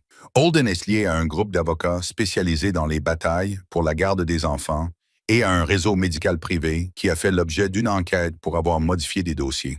Tristan sentit son cœur s'arrêter de battre. Réseau médical, falsification de dossiers. Ces mots résonnaient comme du métal raclant une vieille cicatrice. Bennett soutint le regard de Tristan et parla lentement, comme s'il ne voulait pas que Tristan se poignarde lui-même avec ses souvenirs. « J'ai trouvé le nom d'un médecin qui a signé le rapport sur le décès de votre femme. Cette personne a reçu des honoraires de consultation d'un fonds lié à Holden. L'air de la pièce semblait s'être évaporé. Tristan entendait son sang battre dans ses oreilles. Il se souvenait de l'odeur. Il se souvint de la main de sa femme qui se refroidissait dans la sienne. Il se souvint du mot « complication », prononcé aussi légèrement que le vent pour couvrir une tempête. Il avait vécu 5 ans avec une question en suspens. Pourquoi? Maintenant, cette question avait une forme, un fil, et le nom de Holden se trouvait au milieu comme un nœud. Le conseil se tut, car ce n'était plus un conflit territorial. C'était plus sale, plus systémique et plus dangereux que la violence de rue. Tristan prit une profonde inspiration. Sa voix était rauque mais ferme. Nous recueillons des preuves. Je veux chaque transfert, chaque appel, chaque signature. Je veux le voir menotté devant les caméras, car je veux que mes enfants voient que la justice peut exister sans effusion de sang. Quelqu'un secoua la tête et qualifia cela de rêve. Mais personne ne discuta plus, car il voyait dans les yeux de Tristan qui étaient plus effrayants que la rage. La détermination d'un homme qui avait déjà trop perdu et refusait de perdre davantage. La réunion prit fin. Tristan ne but pas. Il n'alla nulle part. Il monta dans la chambre de Noah, plaça la note sous la veilleuse, puis écrivit sa réponse au dos, d'une écriture raide, mais en essayant de l'adoucir. Je ne la ferai pas disparaître. Je vais faire ce qu'il faut. Le lendemain matin, il ne se laissa pas emporter par ses émotions. Il se rendit seul à la pension où logeait Megan, laissant Bennett dans la voiture à distance, sans intervenir. Megan ouvrit la porte, le regard prudent, prête à la refermer à tout moment. Tristan ne pas demandé à entrer. Il se tint dans le couloir étroit et parla à voix basse pour que les voisins ne l'entendent pas et pour ne pas en faire une démonstration de pouvoir. Je ne suis pas là pour te retenir. Je suis là pour te dire que je comprends pourquoi tu es parti. Megan resta silencieuse. Tristan continua, sans se défendre, mais en assumant ses responsabilités. Je t'ai prise pour cible. J'ai laissé mon monde te toucher. Je suis désolé. Megan l'observa longuement, puis répondit d'un ton neutre. Désolé, ne fais pas disparaître l'article. Tristan acquiesça. Non, mais désolé peut être le début d'une réparation. Il sortit une feuille pliée. Ce n'était ni de l'argent, ni un contrat. C'était une copie d'une partie de l'enquête de Bennett, avec les noms sensibles masqués. Juste assez pour que Megan comprenne une chose. Holden n'était pas un simple harceleur. Holden était un réseau. Il s'en prend à toi parce que tu es mon point faible, dit Tristan, mais aussi parce qu'il pense que tu es facile à écraser. Je n'utilise pas la violence pour le neutraliser, car si je le fais, je transformerai Noah et Ivy en excuses. Je recueille des preuves irréfutables et j'ai besoin d'une chance de faire ce qu'il faut pour toi. Megan eut un petit rire amer, mais ses yeux étaient humides. Quelle chance? Demanda-t-elle. Tristan soutint son regard et ne s'approcha pas. Une chance de protéger les enfants sans te pousser hors de l'histoire. Une chance de coordonner nos actions d'une manière que tu contrôles. Je ne te forcerai pas à rester près des enfants. Je te demande seulement de ne pas te battre seul, car c'est ce qu'il veut, que tu sois seul. Megan expira comme si elle pesait le pour et le contre entre la peur et une mince ligne de coopération. Tristan sortit la note de Noah, non pas comme une arme, mais comme une vérité. Megan regarda les mots de l'enfant et son visage se fendit pendant un instant. Tristan ne supplia pas. Il prononça seulement une dernière phrase, si faible qu'elle ressemblait presque à un murmure. Je ne peux pas changer le passé, mais je peux choisir mes enfants plutôt que la guerre. Et si tu me le permets, je veux aussi choisir ta sécurité. Megan ne laissa pas Tristan entrer dans la pièce, mais elle ne lui ferma plus la porte au nez. Elle s'appuya contre le cadre de la porte et lut la note de Noah, les yeux rougis. Et pour la première fois depuis des jours, sa voix n'était plus uniquement défensive. Je ne veux pas être la raison pour laquelle ils sont pris pour cible. Tristan acquiesça, gardant la distance qu'il avait promise. Alors nous ferons en sorte que cela ne devienne pas la raison, dit-il. Megan regarda la page que Tristan avait apportée. Le résumé de l'enquête avec les noms sensibles caviardés, mais suffisamment pour montrer les liens entre Holden et les avocats spécialisés dans la garde d'enfants. Assez pour montrer l'argent circulant dans un fonds médical privé. Elle eut un frisson dans le dos, car il ne s'agissait plus seulement d'un homme proférant des menaces sur un trottoir. C'était un système qui savait utiliser le papier pour transformer des personnes vivantes en coupables. Megan ferma les yeux un instant, puis décida de ne plus laisser la peur la guider. « Je vais rencontrer Laia, dit-elle. Je vais demander une ordonnance de protection. Je vais demander au tribunal de réexaminer mon dossier et je vais déposer une objection à la citation à comparaître en suivant la procédure appropriée. Tristan ne l'interrompit pas. Il ne posa qu'une seule question. « De quoi as-tu besoin pour le faire? » Megan le regarda dans les yeux et répondit clairement. « J'ai besoin d'être en sécurité pour me rendre au tribunal sans être suivi.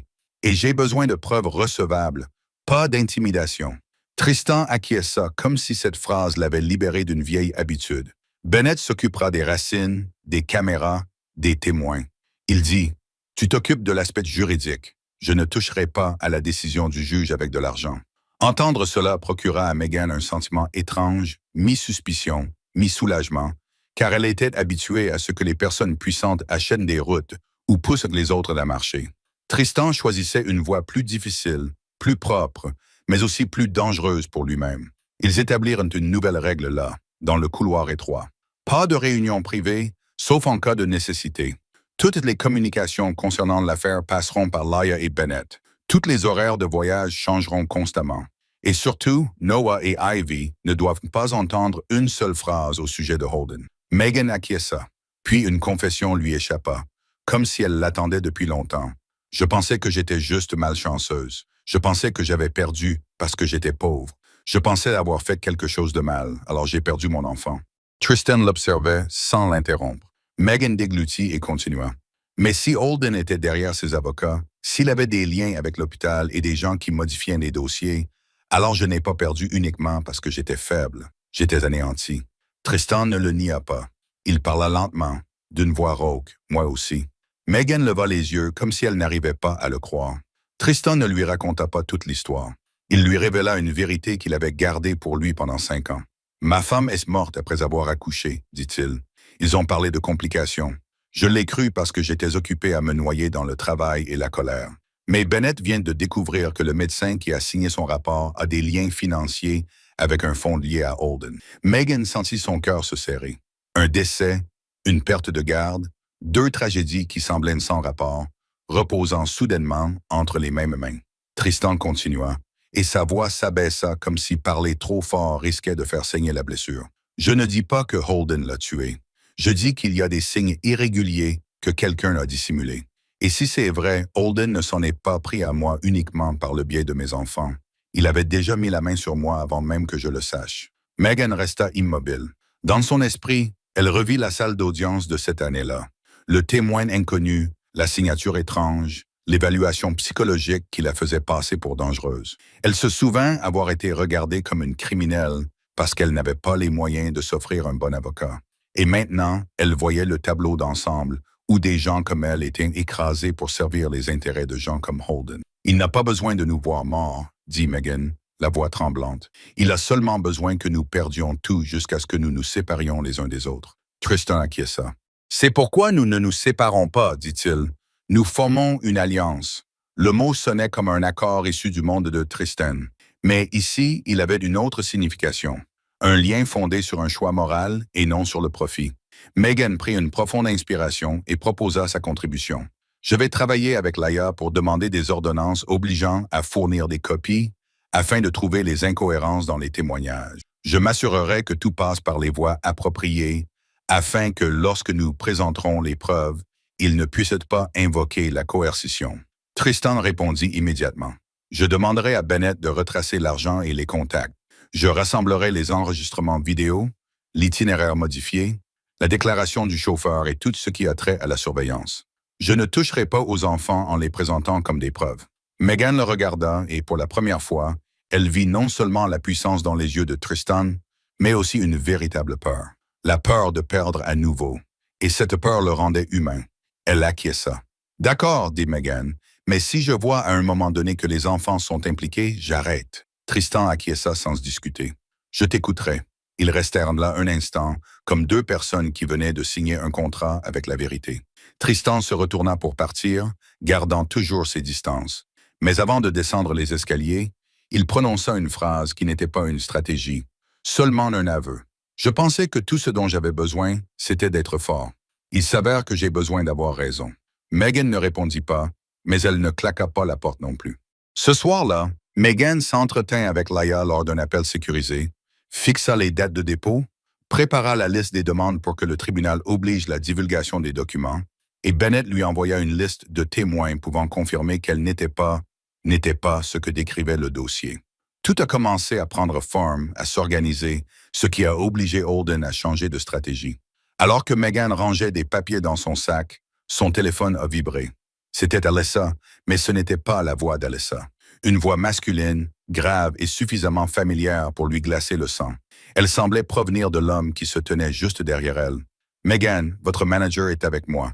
Si vous voulez la revoir indemne, venez seule. Arrêtez de jouer au petit avocat avec moi. » Megan mit fin à l'appel, les mains raides et glacées. Elle eut l'impression qu'une main invisible venait de se refermer sur sa gorge. Mais au lieu de s'effondrer, elle se leva, verrouilla la porte et appela immédiatement Tristan sur la ligne sécurisée que Bennett avait mise en place. Tristan répondit presque aussitôt, d'une voix qui n'était pas paniquée, mais tranchante. « Parle. » Megan raconta rapidement, sans émotion. Seulement les faits. Holden retenait Alyssa et exigeait que Megan vienne seule. À l'autre bout du fil, il y eut un moment de silence. Un moment que Megan reconnut comme étant celui où Tristan réprimait sa rage. « Non, » dit Tristan, et pour la première fois, il lui donna un seul mot, comme un ordre. « Tu n'y vas pas. » Megan se mordit la lèvre. « Je dois y aller, » dit-elle. « Alyssa n'est pas impliquée. Elle ne fait que son travail. Elle m'a protégé à Riverton, et maintenant, elle est impliquée à cause de moi. » Tristan expira, baissant la voix, essayant de tenir sa promesse de ne pas la contrôler. « Si tu y vas, c'est un piège. » Megan regarda la boîte à chaussures avec le lapin en peluche dans le coin. Elle regarda les papiers de Laia. Elle regarda la ligne sale qui se resserrait autour du cou de deux femmes sans pouvoir. « Je sais, » dit Megan, « mais un piège peut aussi être l'endroit où tu obtiendras des preuves si j'y vais et que je garde le contrôle. » Tristan resta silencieux plus longtemps. Puis la voix de Bennett retentit derrière lui, de l'acier enveloppé de velours. « Monsieur Caldwell, nous pouvons transformer la réunion en piège, mais Megan doit comprendre les règles. Si elle s'écarte du script, nous n'avons qu'une seule chance, une seule erreur, et nous perdons tout. » Megan déglutit, mais sa voix resta ferme. « Je comprends. Je ne vais pas mourir. Je vais le traîner au grand jour. » Tristan ne l'en empêcha plus.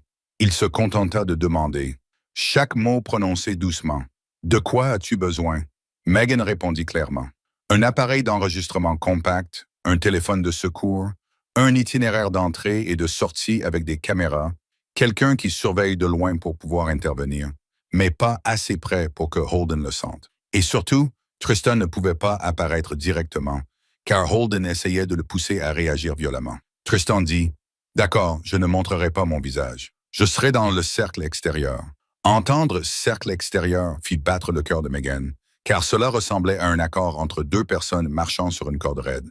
Bennett vint voir Megan le soir même, n'entra pas dans sa chambre, resta dans le couloir et lui tendit un micro-cravate et un petit enregistreur, pas plus gros qu'un doigt, lui a montré comment l'allumer, comment l'éteindre, comment économiser la batterie, comment parler pour qu'elle puisse enregistrer la voix de l'autre personne sans que cela devienne un aveu. Il lui a également donné une phrase codée en cas de problème. Si elle disait « J'ai oublié mes clés », cela signifiait une intervention immédiate. Megan acquiesça et mémorisa cette phrase comme on mémorise les règles de survie. Tristan ne dit pas grand-chose. Il envoya un SMS d'une seule ligne. « Je ne te sauve pas. Je te protège. Tu gardes le contrôle. » Cette phrase a serré la gorge de Megan, car c'était exactement ce qu'elle avait besoin d'entendre. Pas une promesse romantique, mais du respect. Holden se trouvait dans un vieil entrepôt à la lisière d'une zone industrielle où les lampadaires étaient rares et les caméras de surveillance encore plus rares. Megan ne s'y est pas rendue directement.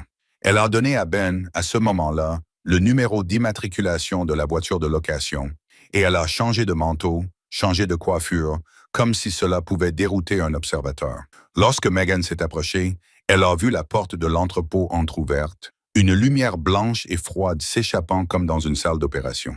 Elle est entrée et chaque pas faisait résonner le bruit de son propre cœur. Alyssa était attachée à une chaise, la bouche scotchée, les yeux rougis, mais alertés, regardant Megan comme si elle voulait crier « N'entre pas ». Holden se tenait derrière elle, un verre d'alcool à la main. Sa veste était propre, comme s'il venait d'une fête et non comme un kidnappeur. Et c'était cette propreté qui le rendait effrayant. « Tu es venu vite », dit-il calmement. « J'apprécie la loyauté. » Megan garda ses distances, ne courut pas vers Alyssa, car courir la mettrait dans une impasse. Lâche-la, dit Megan en s'efforçant de garder une voix calme. Holden esquissa un petit sourire.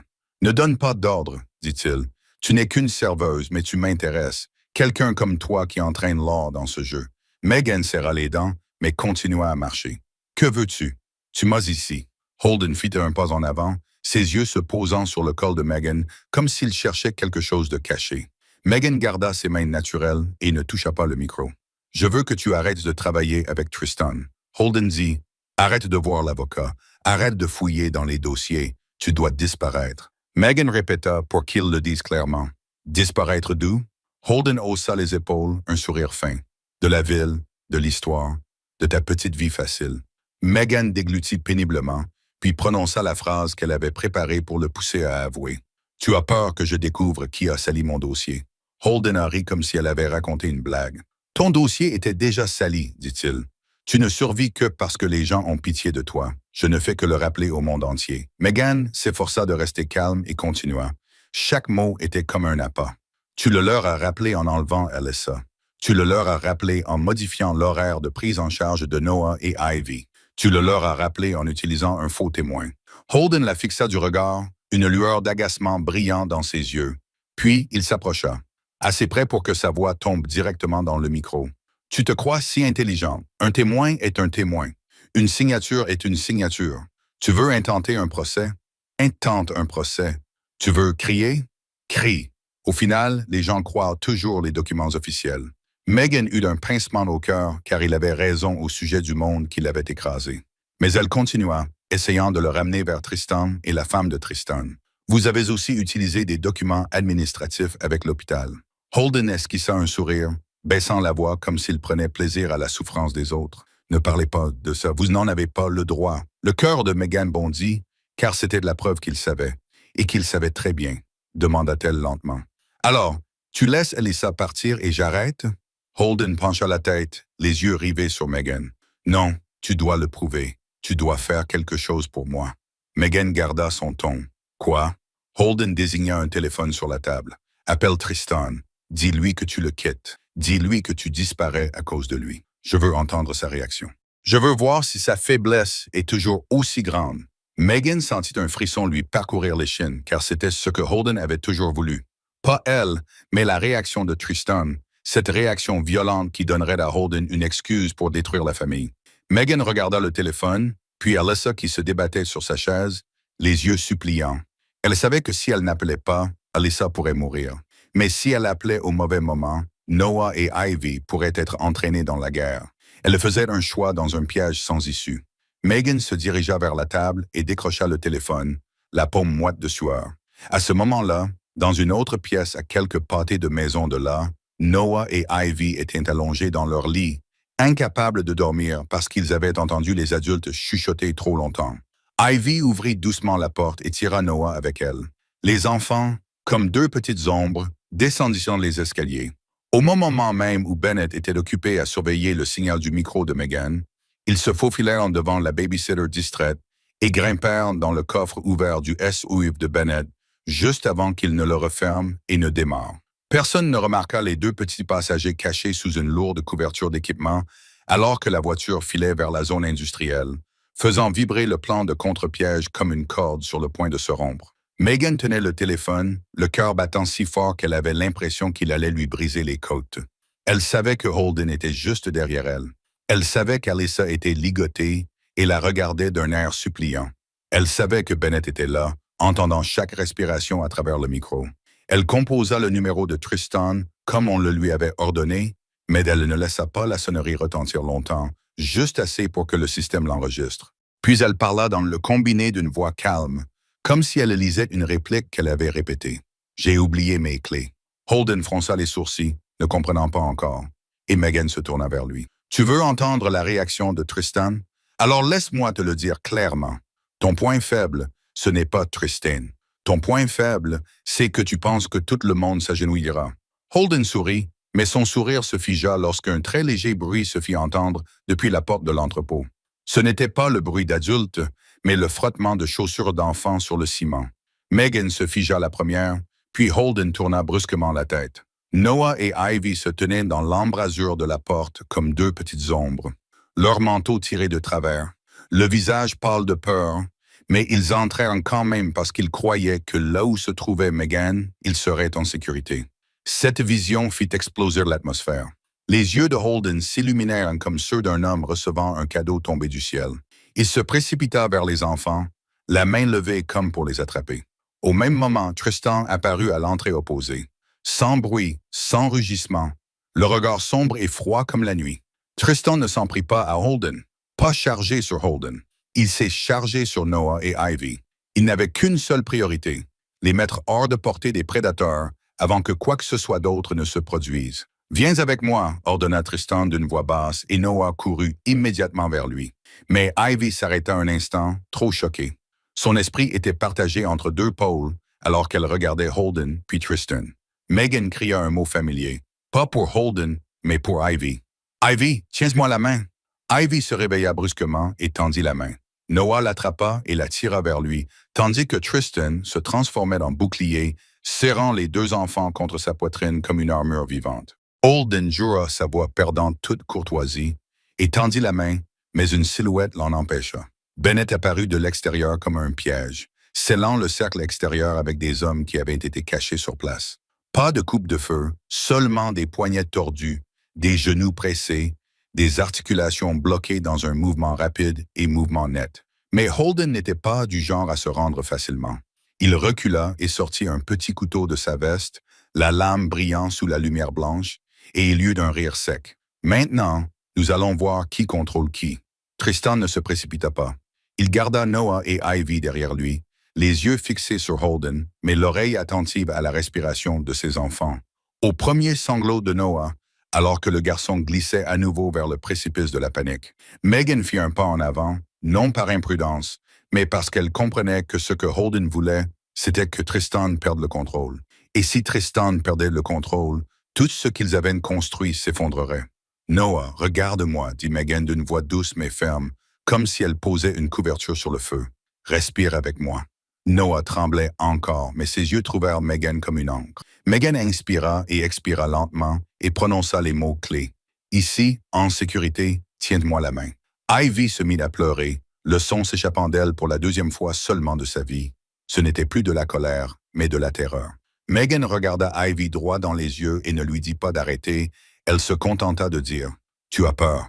Tu as le droit d'avoir peur, mais tu es ici avec papa. Papa te tient dans ses bras. » Tristan entendit cela et resserra son étreinte sans faire mal. Pour la première fois, Ivy enfouit son visage dans l'épaule de son père et pleura comme une enfant, sans essayer d'être adulte. Holden grogna et brandit son couteau vers Megan en guise de menace. Mais Bennett s'interposa, saisit le poignet de Holden, et le couteau tomba avec un bruit métallique sur le sol. Holden continuait de se débattre, les yeux écarquillés, et sa voix crachait des insultes comme autant de lames. « Tu crois avoir gagné? C'est moi qui ai rédigé ton dossier. Ton témoin était le mien. Tu as perdu ton enfant parce que tu étais pauvre, parce que je l'ai voulu ainsi.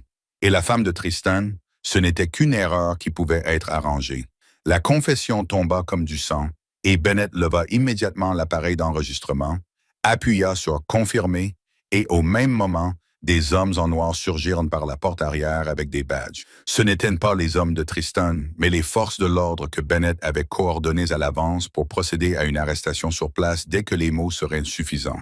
Holden sursauta, réalisant qu'il en avait trop dit, mais il était trop tard. Il fut plaqué au sol et menotté, le métal claquant avec un dernier bruit comme un point à la fin d'une phrase. Alyssa fut détachée, le ruban adhésif arraché, et elle toussa fortement, les larmes coulant, mais elle parvint tout de même à articuler d'une voix rauque. Megan ne s'enfuit pas lorsqu'elle vit Holden menotté. Lorsqu'elle vit Noah et Ivy serrés contre la poitrine de Tristan, lorsqu'elle entendit les pleurs d'Ivy se transformer progressivement en respiration, le corps de Megan finit par lâcher, comme une corde tendue depuis trop longtemps. Elle recula, agrippa le bord de la table, sa vision s'assombrissant, son souffle se coupant. Tristan l'appela par son nom.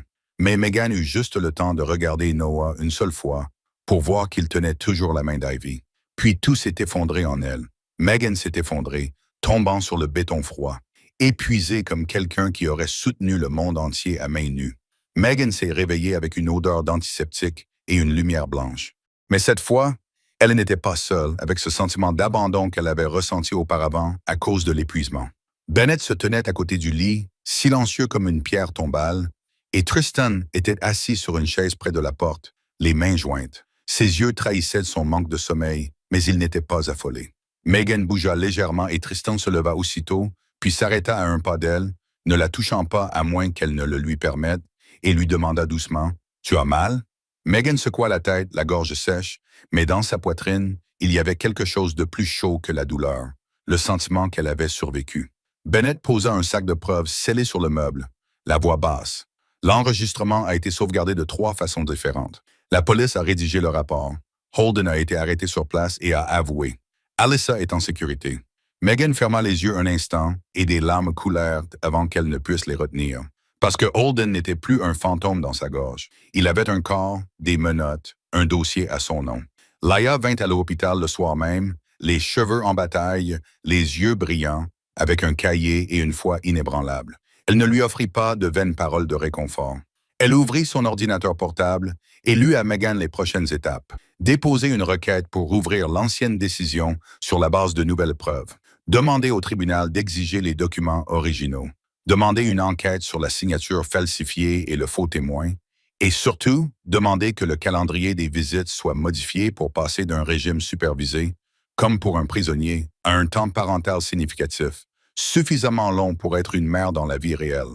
Megan écoutait chaque mot, les mains tremblantes, car elle s'était déjà assise dans une salle d'audience et avait entendu quelqu'un lui retirer sa maternité comme on coupe un fil, avec une facilité qui lui avait semblé obscène.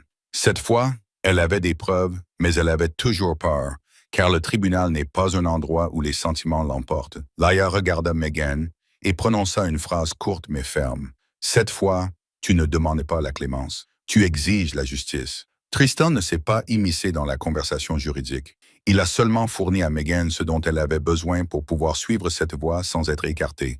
Des trajets avec des caméras, des horaires fermés, une protection extérieure et une petite salle de réunion dans le bureau de Laia où il pouvait travailler sans être dérangé par les objectifs des tabloïds campés à l'extérieur.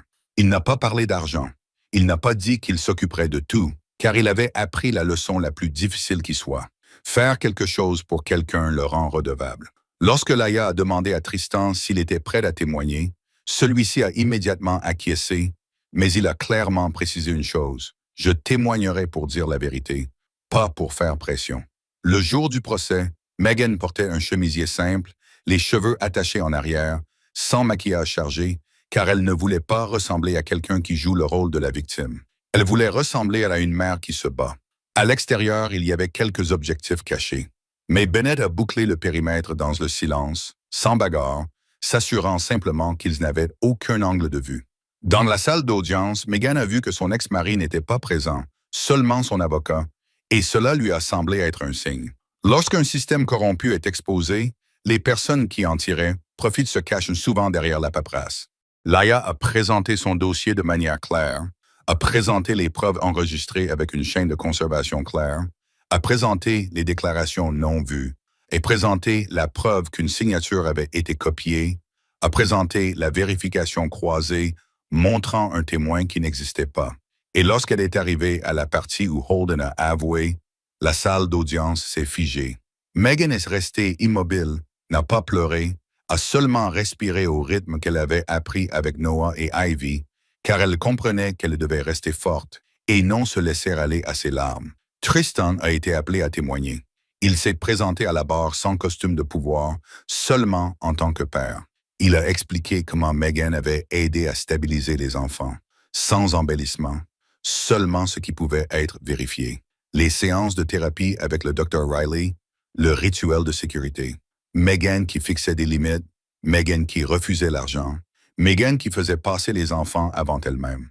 Lorsque l'avocat adverse a tenté de suggérer que Tristan avait été séduit ou acheté par l'émotion, Tristan l'a regardé droit dans les yeux et a prononcé une phrase qui a rendu la salle encore plus silencieuse. « Je suis l'homme qui croyait que tout pouvait s'acheter. J'avais tort, elle n'est pas à vendre. » Ce n'était pas tant une attaque qu'un aveu, et cela a serré la gorge de Megan.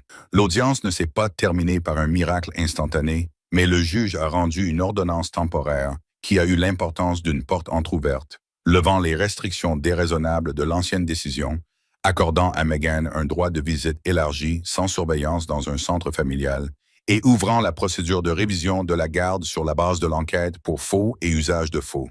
Meghan est sortie dans le couloir, les jambes molles comme du coton, mais cette fois-ci molles de soulagement. Laia lui a serré doucement l'épaule et lui a murmuré « Tu viens de récupérer une partie de ta maternité grâce à la loi. » Tristan se tenait à quelques pas, sans la toucher, se contentant de regarder Meghan comme s'il n'arrivait pas à croire que c'était vrai. Quand Meghan est rentrée à la maison, Noah et Ivy se sont précipités vers elle. Noah ne s'est pas jeté sur elle comme il le faisait avant. Il s'arrêta un instant, comme s'il avait peur de la perdre à nouveau. Puis il s'avança et lui tendit un nouveau dessin représentant 3 personnes sous un arbre, mais cette fois-ci, il y avait un soleil jaune dans le coin. « Meghan », dit Noah d'une petite voix. Ivy se tenait à côté de lui, les yeux rouges mais sans pleurer. Elle prononça un mot si doucement, comme si elle testait s'il était sûr de le dire. « Maman. » Meghan. Pas un nom complet, pas un remplacement, juste un petit pas. Un nouveau nom essayé avec précaution sur la langue, sans provoquer de douleur. Meghan se figea, puis tomba à genoux et serra les 2 enfants très doucement dans ses bras, comme si elle tenait quelque chose de fragile qu'elle n'osait pas serrer. Tristan regardait, la gorge serrée, incapable de parler. Cette nuit-là, après que les enfants se furent un temps endormis, Tristan se tenait avec Meghan dans le salon, la lumière jaune de la lampe plus calme que les jours de tempête. Il ouvrit la bouche comme s'il voulait dire quelque chose d'important, quelque chose qui avait vécu dans sa poitrine depuis la salle à manger de Riverton jusqu'à l'entrepôt froid. Mais il s'arrêta, se souvenant de sa promesse de ne pas forcer, se souvenant de la frontière que Meghan avait construite avec toute sa vie. Il la regarda et lui demanda d'une voix sincère, sans autorité ni possession. « Meghan, que veux-tu maintenant? » Tristan demanda à Meghan ce qu'elle voulait maintenant, et la question resta suspendue dans le salon comme une porte ouverte que personne n'osait pousser trop fort. Meghan baissa les yeux vers ses mains, ses doigts qui avaient tremblé en tenant une convocation, ses doigts qui s'étaient agrippés au bord d'une table dans l'entrepôt, encore marqués de légères empreintes comme pour lui rappeler que tout ce qui était bon pouvait lui être arraché à tout moment. « Je veux la paix, dit-elle doucement. Je veux voir ma fille selon le nouvel emploi du temps, sans avoir peur que quelqu'un me l'arrache des mains. Je veux que Noah et Ivy aillent à l'école sans être regardés comme des cibles. Je veux que tout soit normal. » Tristan acquiesça sans sourire, car il comprenait que la normalité était leur luxe le plus coûteux. Il resta là sans s'approcher, mais sa voix s'adoucit comme lorsqu'on met son cœur sur la table et qu'on ne vous demande pas de le ramasser. « Moi aussi, je veux que tout redevienne normal, dit-il. Mais je ne sais pas comment revenir à la normale d'un simple claquement de doigts. Je sais seulement comment réapprendre. » Meghan leva les yeux et vit que la froideur de son mur de puissance avait disparu, remplacée par quelque chose de nu. La vérité fatiguée d'un homme qui avait vécu trop longtemps en mode guerre et qui devait maintenant apprendre à vivre en mode famille. Tristan prit une profonde inspiration et parla lentement pour que chaque mot ne se transforme pas en une promesse vide. « Je n'ai pas besoin que tu me répares. Je n'ai pas besoin que tu me sauves. Je veux juste te demander la permission de rester. » Meghan se raidit. Dans sa vie, les hommes lui avaient souvent demandé cela d'une manière qui exigeait qu'ils utilisent l'amour comme un piège. Tristan parlait comme quelqu'un qui avait peur de la blesser. « Rester en tant que quoi? » demanda Meghan, en gardant une certaine distance dans sa voix, parce que la distance était la seule chose qu'il avait toujours maintenue en vie. Tristan croisa son regard et ne détourna pas les yeux. « Rester en tant que quelqu'un qui construit un foyer avec toi, pas ce manoir. Un foyer, c'est un endroit où les enfants peuvent respirer sans surveiller la porte. Un foyer, c'est un endroit où je n'utilise pas la violence comme réponse. Un foyer, c'est un endroit où tu n'as pas à avoir peur de perdre à nouveau. » Le mot « foyer » serra la poitrine de Meghan.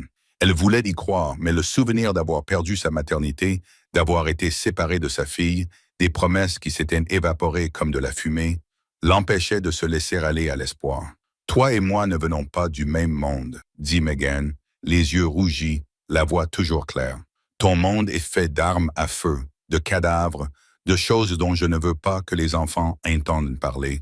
Et moi, je ne suis qu'une serveuse qui a été écrasée. Si je m'implique, je serai à nouveau écrasé. Sauf que cette fois, j'entraînerai les enfants avec moi. » Tristan ne contesta pas, car il savait que c'était vrai. Il ne parlait que de ce qu'il pouvait contrôler lui-même. « Je ne nierai pas que j'ai mal vécu. Je ne nierai pas que je porte en moi une part d'ombre, mais j'ai fait un autre choix. J'ai choisi mes enfants plutôt que la guerre. Je continuerai à faire ce choix si vous m'en donnez la chance. Megan secoua légèrement la tête, des larmes coulant sans bruit. Une chance est la chose la plus précieuse qui soit. Je ne survivrai pas à un nouvel échec. Tristan déglutit péniblement. Il fit un pas en avant, puis s'arrêta comme pour demander la permission à distance. Alors nous fixons des conditions, dit-il, d'une voix ferme, non pas pour la forcer, mais pour marquer son territoire. Pas de promesses vagues, des conditions claires, des règles claires. Si je les enfreins, tu as le droit de partir. Megan l'observait comme si elle évaluait si cet homme accepterait vraiment d'être lié. Tristan poursuivit. La thérapie pour les enfants reste avec le Dr. Riley. Je suivrai moi aussi une thérapie. J'apprendrai à réguler ma colère et à me contrôler sans opprimer les autres. Je serai totalement transparent avec toi sur tout ce qui concerne la sécurité des enfants, leurs horaires, les risques, l'absence de violence autour d'eux, même si je suis insulté, même si je suis mis au défi. En cas de conflit, je les éloigne toujours de la scène en premier. Et vous fixez aussi vos limites, ce que vous n'accepterez pas. Megan expira comme si elle entendait un contrat que son cœur voulait signer, alors que la peur tenait encore le stylo. « Je veux de la transparence, dit-elle d'une voix faible mais ferme. Je ne veux plus voir les tabloïds publier des informations et vous réagir en faisant disparaître quelqu'un. Je ne veux pas que Noah et Ivy grandissent en pensant que faire disparaître des gens est normal. » Tristan acquiesça immédiatement, comme si elle avait touché exactement là où il fallait. « Je suis d'accord, dit-il. Je ne ferai pas ça. Je choisirai la voie de la transparence, même quand ce sera difficile. Et si je sens que je dérape, je te le dirai. Je ne le cacherai pas. » Megan essuya ses larmes et le regarda longuement. Puis elle dit quelque chose qui les fit tous deux trembler. « Si nous faisons cela, c'est pour les enfants et parce que nous le voulons vraiment. Pas parce que je me sens désolé, pas parce que tu as besoin de quelqu'un pour combler un vide. » Tristan répondit d'une voix rauque mais claire. « Je ne veux pas que tu combles un vide. Je veux que tu sois la personne qui choisit de se tenir à mes côtés, parce que tu le veux. » Megan hocha très légèrement la tête, comme si elle testait si le sol allait s'effondrer. « D'accord, dit-elle, mais lentement, pas à pas. » Tristan ne la toucha pas. Il expira simplement, comme un homme à qui on venait de donner le droit de vivre. Il pensait que la conversation ne concernait que deux adultes, mais en haut de l'escalier, deux petites ombres se tenaient immobiles. Noah tenait son ours en peluche, les yeux humides, et Ivy agrippait la rampe jusqu'à ce que sa main blanchisse. Noah ne descendit pas en courant cette fois-ci. Il se contenta de prononcer une petite phrase, la voix éraillée. « Papa, ne la fais pas disparaître à nouveau. » Tristan se retourna et sentit son cœur se serrer. Ivy descendit d'une marche, les larmes coulant sur ses joues, et elle ne les essuya pas. Elle parla comme si elle écrivait une nouvelle loi pour elle-même. Si les adultes font une promesse, ils doivent la tenir.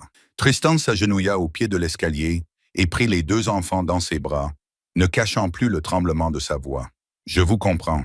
Je le ferai.